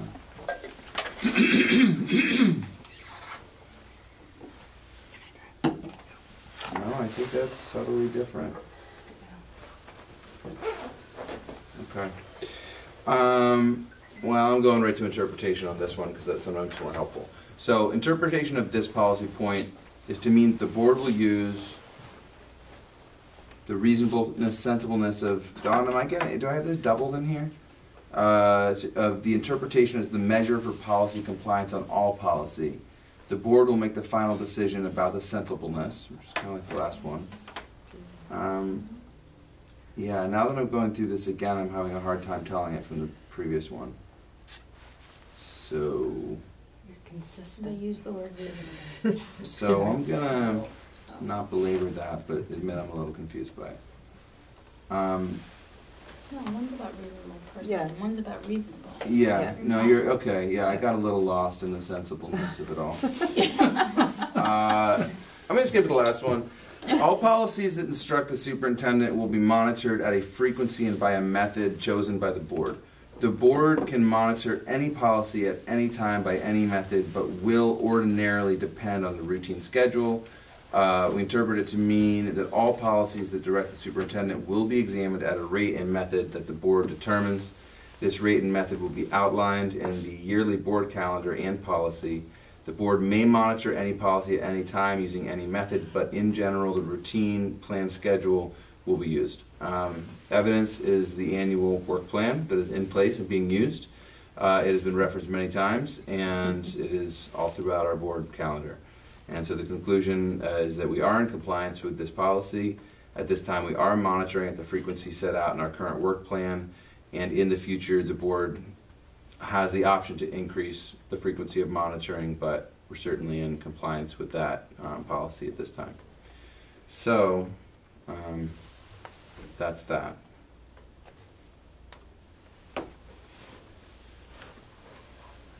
Any questions, comments?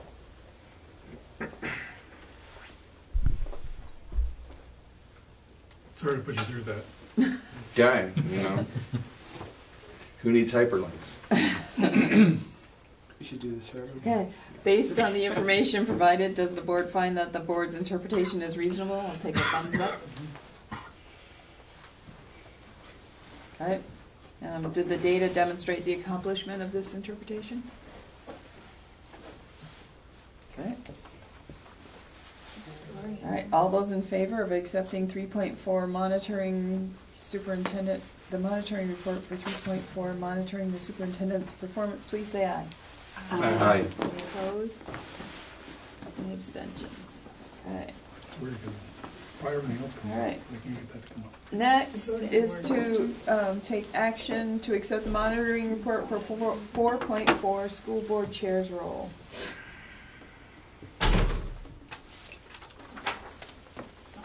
So we need a motion. So moved. All right, Steve. Is there a second? Caleb. Okay. Do you want it read, or do you all have that? Please tell me you all have it. No, that one came up fine. I just didn't pick it up. Probably should have put it into PDF on mine. Any questions or comments? Kevin. I'm sure everything's on the up and up, and I certainly appreciate you doing the report, but I think it's really important that somebody else does the report Okay, on a go-forward basis. all right. I'll have to tell you, though, I'm the one who's got to give you all the evidence, though, so. I did appreciate all the evidence that you provided. That was really thorough. So. My only comment was that it was interesting to see some of that evidence for the first time. And I don't know if that's good or bad. Well, do you have something specific? Well, like your correspondence with Christopher Ross. Yep. You know, that's not something that I knew was going on or knew about. Mhm. And so I learned about it in reading the evidence. So that made, I don't know if the chair is responsible for, at some level, speaking on behalf of the board. Is it important that we all share that message? I could certainly do that. It's just a You may fall question. into the be careful what you wish Wish for. for. Well, I know. Exactly. I'm just Get CC down. I'm just saying. It's a question that came up when I was reading this stuff for the first time Mhm. in this monitoring report. So I don't know how everybody else feels about it, but We would just not have, or we would just not reply, because we wouldn't want to turn it into a conversation. Right. yeah, it would be informational only, I would think. Could even be blind copied or something. But, and again, this is just me speaking, just a reaction that I had from reading the thing. So I find it supportive to read because it helps me understand how to articulate what we're doing as well. So reading your words help me understand better.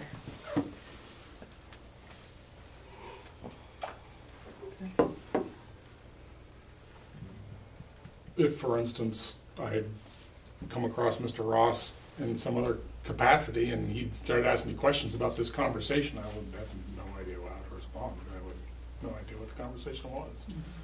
So even if it was just to move him in a different direction and go talk to this person or something, I wouldn't be clear about the backstory. So would that apply to like a parent who contacts me and says, I want to complain about this? I don't know, Don. I'm not. I know. I'm just asking. I mean, Yeah. because sometimes with Christopher, it's just a, hey, how does this work? Yeah. What does it mean? How do you decide when you go into executive session or like I might get a letter, I have gotten a letter from him that said, how do you decide what to go into executive session about? Right. So I could send you every time I respond to somebody, even if it's just to send them, through the chain. Well, it might be that we want a filter, and you can certainly be responsible for the filter. I mean, it may be that if the conversation is more elaborate and it's trying to express the board's opinion about something. Yeah. Obviously, if somebody's got a personal complaint, Right. you need to move them to the superintendent's office. That's Right. not something we. There are times when I have to withhold information. If I anticipate that this is going to a place where it's going to get to the board, I can't tell you everything along the way because I've, in a sense, tainted you with information. Mhm. So there are times when I have to withhold the information and give it all to you so that you're looking at it with clear eyes and nobody can come and say, well, yeah, but you had all this other information. Right. So, I guess this it just brings up the question of like, is this sort of what we empower you to do as the board chair, is to manage these things, and then we get to see it, but we get to see it via the way you've done it, via the monitoring report.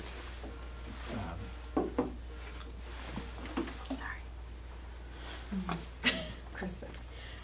Yes, and then maybe though there's thematic information, like if you're saying there's a message we're trying to convey that would be helpful for others to see Okay. in those instances, like, okay, here's how we're trying to handle this, so we're all sort of aware of what the messaging is. I think could see I may that be more being- driving towards if you're not just an informational exchange or a personnel problem that you need to redirect, but where you actually have to speak for us on a policy that we've decided or something, that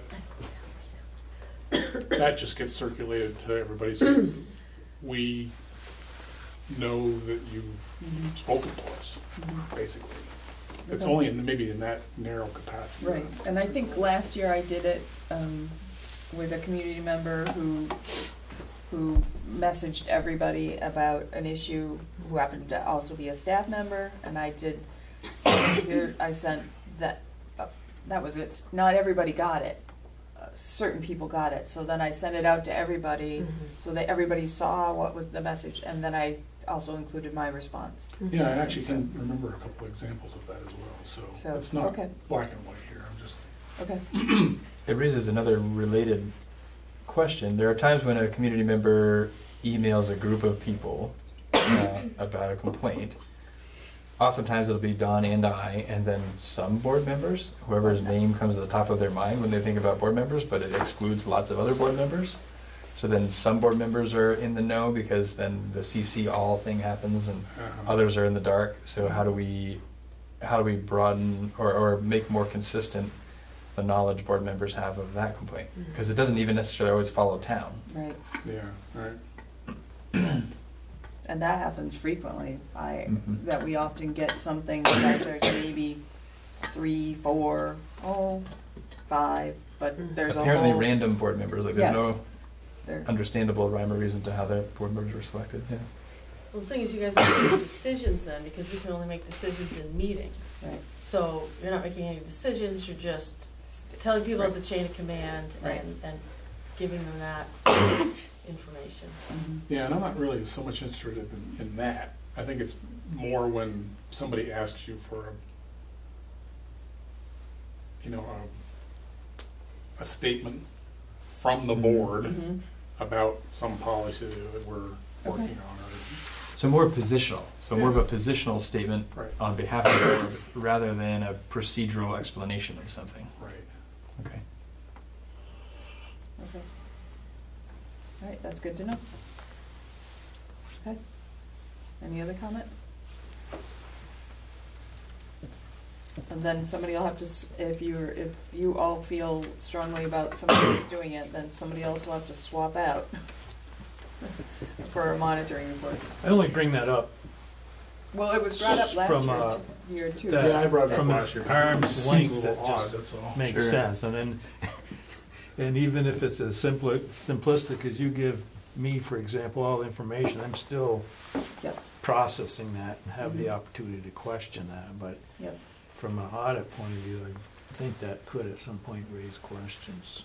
So I'm Is the time then, so when we go over the annual work plan where it has all of the policies, and that's when we sort of assign who's doing what policies, that makes sense as to when to figure out who's doing that. Right.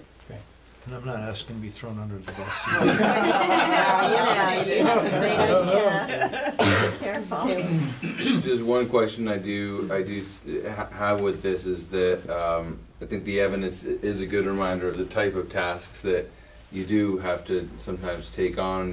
The chair does have to sometimes take on the role, and that the policy doesn't necessarily speak to that, specifically to the kind of public-facing or press-facing communication for the board. I was seeing that you included that as some evidence, and I see how it relates to the policy, but I also think it's not as... Reading this, I wouldn't necessarily know, is it the intention under our policy for the chair to be the conduit of certain kinds of public-facing information, or is it that a subcommittee that's a communication subcommittee or something like that should be? And maybe that's just an opportunity for clarification within our policy, because it does occur to me that there's, I just don't, and maybe I'm missing something here, but I'm looking at the first policy. There's the meeting discussion content will consist solely of issues. Right. There's the information that's needed, and there's not one of those that really. On 2, if you go to 2C, the chair may represent the board to outside parties in announcing board-stated positions and in stating chair decisions and interpretations within the area delegated to her. And so that's really what that would be talking about in announcing board-stated positions. Right, because then if you go to to another bit of the policy, it talks about our one voice kind of thing. So, and board decided board decisions. Right. So my comment wasn't that I had an issue with your role in doing that. It's just knowing that you have done it. Is the sorry. And then I don't know if we want to. We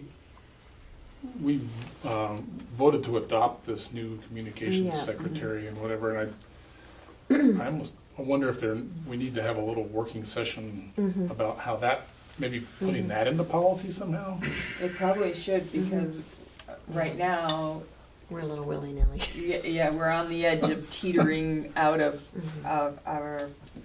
So that And and Chris and I chatted about that when we initially talked about that board communication plan and how that we would just sort of all work together to kind of make sure that it was, you know, we're all part of it. But Krista.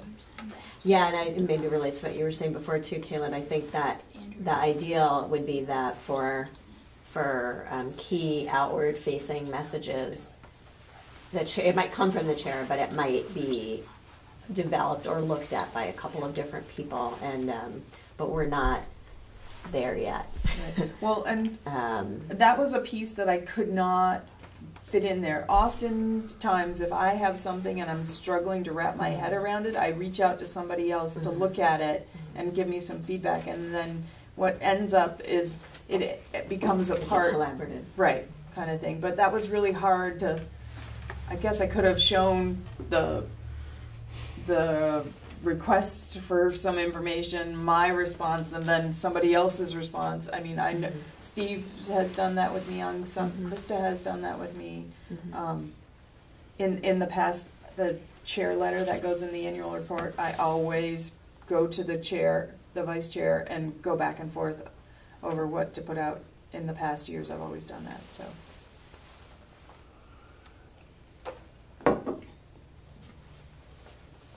And for big things like that, I don't know if it makes some sense, even if you're only really poking one person for the answer, that maybe it's CC'd to all of us, just so that we're aware of the process. Like what happens now with the chair letter, I send it out. Once I get it where it's set to go, then I send it out. Here's what it looks like to everybody. Before it's posted. Yep, so that you're not seeing it for the first time. Right. And that's been happening for the last couple of years. Or more.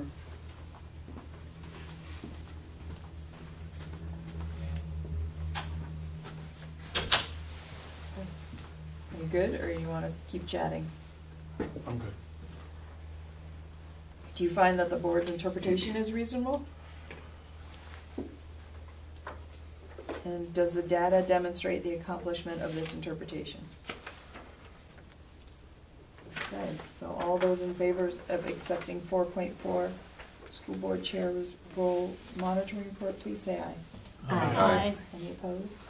Abstentions, okay. Our update on negotiations is that we have completed our training and set our dates and waiting to get to work. That's about all that's happened. Kevin.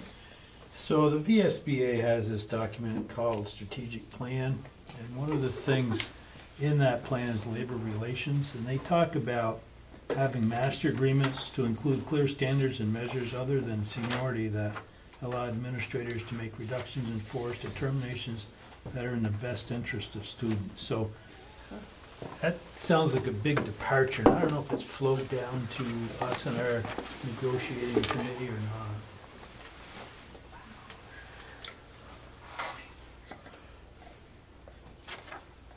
Or is that too much to say? Their recommendation is to add that to the list? No, so they... Or to supplant the seniority list? Within their strategic plan, they have a section, labor relations. The goal statement is, the current collaborative bargaining framework is modified to respond to contemporary expectations for education, foster a greater sense of balance, shared responsibility, and mutual respect between school boards and unions in order to unleash the potential of students and teachers alike. And then they've got a whole bunch of bullets of things that they support and blah, blah, blah. And one of them is this master agreement is to include clear standards and measures other than seniority that allow administrators to make reductions in force or other things, really, that are in the best interest of students. So, Is this a plan that the VSBA is advocating districts adopt, or it's it's their working document. Uh-huh. And so as they go through the processes that they go through, it's sort of like their framework for the monitoring reports and whatnot. Mm-hmm. And no, they're not disseminating this down and telling individual boards this is what you got to do, but it's out there and it's being discussed, you know, as at that level. And I just wonder if we are cognizant of that concept and their support to try to go in that direction when we go through the negotiations. So right now, the language in our contract spells out how that is all handled, and I don't know where this, because we haven't met. Yep, and I mean, but in the past, it has not been well received. yeah, I mean, that's a big negotiating point right there. Yeah. There's never been any movement on that. But if your last, like, 4 hires are all art teachers, and then you can't, decimate the art program, so isn't that already kind of built into how?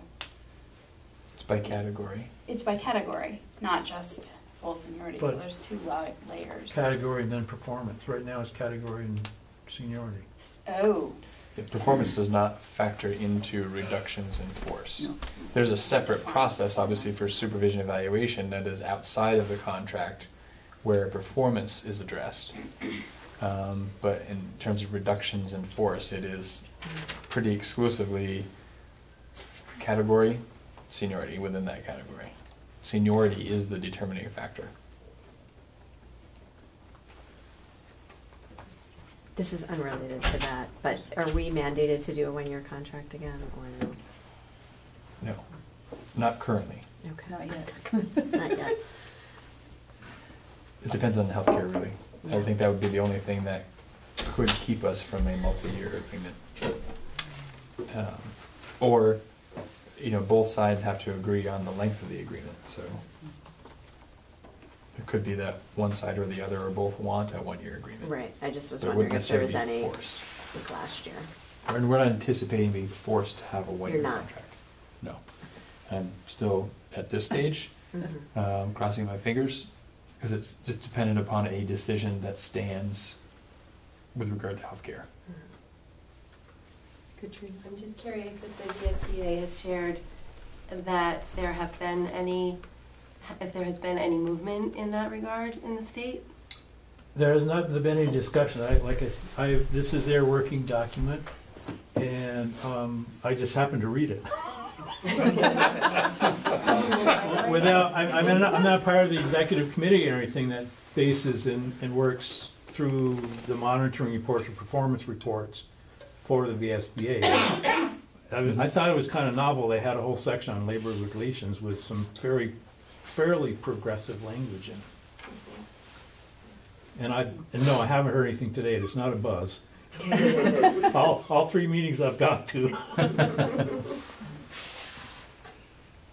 Enough of that. All right. We'll keep you posted, though, as we progress. Next is the update community engagement committee. So I apologize that if you're able to look at the live agenda, you'll see 2 links that I just asked Chris to add. I'm sorry they didn't get in sooner. And we're not taking action on either of them now, but for discussion, that you'll see the next steps document that we put together that just kind of, this is posted on the community engagement website along with data or all the information that was shared at our various meetings, but it kind of distills for folks what's next on that front. And so we're working on figuring out what the constitution will be of the meeting we'll have with the school board and district leaders to kind of go through all of the feedback we gathered and determine what we might do next. So that's the next big thing that our group is going to be working on. But also in light of the fact that, especially after that time, if we do choose to pursue different scenarios and then studies are conducted, then we will need to continue an additional community outreach. And since it seems like we're really more at the beginning of this work rather than at the end, where we want to talk about the option of continuing our work with Sue McCormick, who's just been really invaluable in helping us shape conversations that I think have been productive and well received. So the second link is for a proposal, and I think we'll take action in December. Right. So if you can look at this between now and then with an eye toward discussing and then deciding what to do about it next month, that would be great. But essentially, she's kind of presented like a menus type of scenario where we could choose from one or more of these options. The most immediate one is having her help designing and facilitating this January meeting. And then we could do that in combination with regular consultation throughout our facilities planning process, and or have her work really specifically with us on some engagement work in the fall after that those potential studies would have been concluded. So yeah, I guess that's where that's at. I'm happy to answer any questions people have. I don't know if it's appropriate to ask folks to give me just share initial reactions to this idea. Can we talk about it briefly right now? And I only say that because I know that this January meeting will probably be at the end of January, but it's not that far off in the distance, and it might be nice to be able to just gauge whether that's something we think we might be interested in exploring, so that we could, give Sue a heads up. Hey, we may, keep your calendar open. She is contracted to work with us through our next planning meeting, which is December 16th, which is the day before our next meeting. So I don't know how close. I mean, you can sort of get a thumbs up from people. And okay. So Anybody? I frankly like some time to digest this myself, but. Sarah? One, I really want to acknowledge all the work that you did. Oh, It was thanks. Really very well received in the space I was in, and Oh, good. I just wanted to let you know that you really did a good job. Thank you. I appreciate that. And number two, what kind of meeting are we talking about in January? Like lengthwise, I guess I just need a little bit more detail. Is this like I've got to be gone for a whole day? Is this a? I mean, I The don't. word retreat has been used. Well, it is on there. Does But I don't retreat recall mean- that we discussed it with that word until the proposal. Do you guys Okay. recall? No, I don't either. I mean, I think, that's, Big discussion. yeah. So when our planning committee meets, we have some things to chew on as far as what that could look like, what information we want to share with the board and the admin team, and then what information we might want to get back. And I think at that meeting, whether or not we know if Sue is formally working with us, we might be able to get a feel. I wasn't imagining more than like board meeting length of time, but I don't. So my thinking about that meeting, and that may be off, is that's sort of the meeting prior to the board taking action. That's the synthesis of all the information, boiling it down to what direction does it seem to be pointing the board toward in terms of 2 or 3 or 4 scenarios to invest money in on a study. Yeah. So I had a sense that it was going to be at least a half day.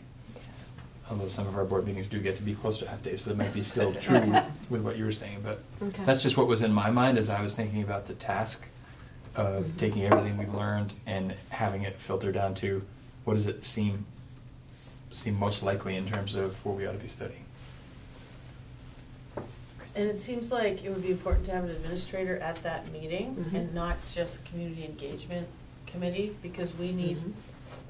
we need to know what's practical, right? Mhm. Yeah. So when we meet on the 16th, is it just the committee, or are we expecting Patrick to be there? Well, too? our planning committee, John and or Patrick have been at, I think, every one of those Right. meetings, and that's really important. And I think that January meeting was envisioned to be board members and some administrators Right. that could share input into, their piece of the puzzle. And so, I don't know if that answers your I mean, it feels like we're gonna be chiseling, right, with all the input we have. Right. It's like a real active. Right.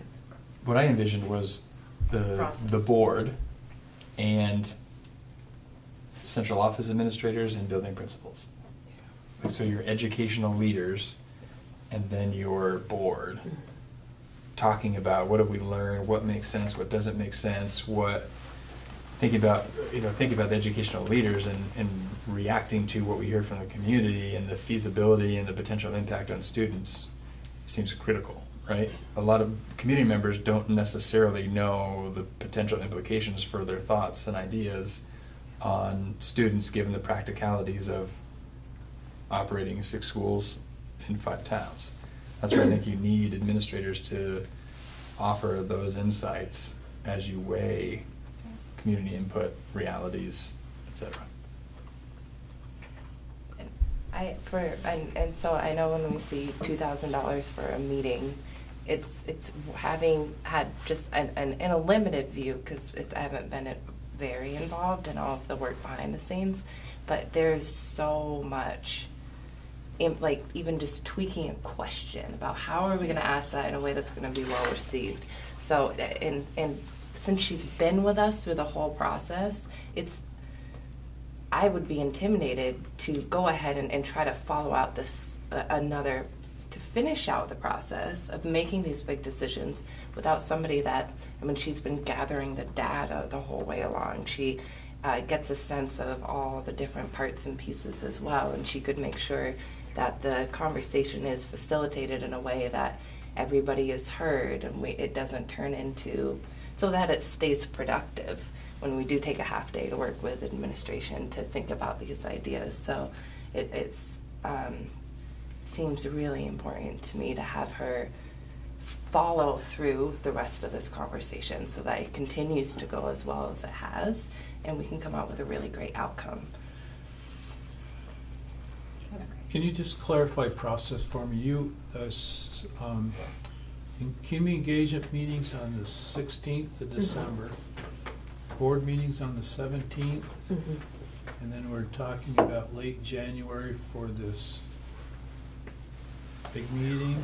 And is there anything in between any of that? Or Right, no? so that, one idea we had. Yes, there's that, right. A couple of negotiating sessions. Right. Lots of other things, but one of the reasons why we were considering pushing it to the end of January is because there was a real theme that came up at all of our meetings about all the people not in the room and how to engage them before we have to contemplate a decision or decisions. And so the idea was that perhaps we could do some really thin engagement, like surveying of just taking what we've learned thus far in this really significant, these deep conversations, and then sharing those priorities back out with folks, at a basketball game or quick, and just add to be able to say with a little more confidence we've connected with a pretty wide range of folks so that we're bringing the most full picture we can reasonably attain when we sit down as a group. Because right now, it could be argued that we're still not seeing hearing the full representation of. I would agree with that. And with the exception of cost, I don't think would be much significant deviation in the concepts. So I'm not concerned about the concepts as much as affordability of what the solutions may be. And the other thing is that, it is feasible that, this is all a draft timeline, so the draft timeline has us doing this meeting at the end of January. I think we all want to move forward, but I just want to say that that's a draft. The other thing I wanted to add to your point, Liz, is that Sue has, we talk on the phone pretty much every week for an hour, and then oftentimes Don or Patrick are part of those meetings, and sometimes there's an additional phone call. So it is way more than just the actual meeting. It's the work leading up to, and then I imagine, with this January event, the work after to distill that. So. And I agree with Liz. I think Liz laid it out very succinctly as to the wisdom of having continue at least to that January. No-brainer. Yeah, I really don't have any issue with that. My only issue was just seeing this for the first time and trying to Yep. understand what Yeah. it's all about, so. Yeah. I think if this, if this is gonna be like we finally distilled it all, let's have a real working session on where we're going from here. I think that's tough to envision in an hour or two. More pizza. So would the administration find someone facilitating that meeting helpful? Or how would that happen otherwise, the January meeting? So I'm thinking about when you hire a trained facilitator, that means none of us are doing it, and we can all be participants. Right. It's hard to be a participant and a facilitator, and I think this is important enough that we should all be participating. This is our chance to I actually just participate. wanted your perspective on Yeah, that. that's where I come from. I think my thoughts that I share with Krista were, I'm not sure we can afford not to continue. With Sue specifically, given our history now with her, and the importance of what we're talking about. This is not a small challenge, and it does not have small implications. So to do it really well, start to finish, I think is critical. So this morning I ran into somebody from Madison who said, so you were having those meetings and you were talking to your community. We got a hold of your presentation. Mhm. If we had had that presentation, we would have been able to come to some decision and actually seriously consider closing. You guys are doing such a good job with it. Mm. Like, they were all, she just could not stop talking about, if we had the amount of information that you guys presented in the way you presented it, we could have made a decision. So. Yeah, and I would like to publicly acknowledge and appreciate Patrick for all your turnaround with that, your hard work and making sure we had what we need, flexibility and openness to tweaking the way information was delivered. So thank you. Patrick has been a rock star partner. So.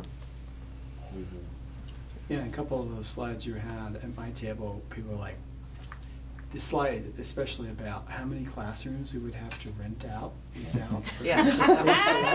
For all those folks who thought the public, people were like, oh, wow. So some of those slides really hit home in a powerful way at our tables. Good, thank you. Yes. All right. That was funny. We'll keep moving on because we do have Yep. an executive session. Oh, good. So legislative update? Not a lot. So the VSBA met, when was it, November the 13th, mostly an organizational meeting. The strategic plan was reviewed. That was probably the most significant policy operation or discussion. There was a couple different paragraphs within that strategic plan that talk about education leadership and educational quality, that they list out a whole bunch of alphabet soup, different acts and all that kind of stuff, and did not include 173 in it, which somebody raised a question and started a discussion. And it also, interesting, I got to think after, it still includes Act 46 from a forward-looking board. I'm not sure, I mean, it'll be discussed at next meeting, but whether that's germane to their strategic plan anyway. But, so that's pretty much it. Like I said, the rest of it was pretty much organizational activities to start with a new board after the November or the October elections. All right, any questions? Okay. So we are in need of an executive session. There's an extra number in the title, or in the list. That 5 doesn't need to be there, whatever. I think it just must have gotten in there. So. I think it's chapter 5, subsection. You think so? Because this has no. So. Yeah, when I looked that up in the law book. Oh, okay. I think that's chapter 5. All right. So. Who knows who may be hinging on that number? Use this law book anyway, is it like? All right, good. so, because this is a matter of an evaluation of an employee, our superintendent, we don't have to determine the substantial disadvantage. And we're covered. So I need a motion to go into executive session and invite Patrick under Title I, BSA, Chapter 5, 313A3, evaluation of an employee. So we can go into it. So moved. All right, Andrew. All right, is there a second? Second. Oh, Krista. She can second. All right. All those in favor of going into executive session, please say aye. Aye. Any opposed? Any abstentions? Okay.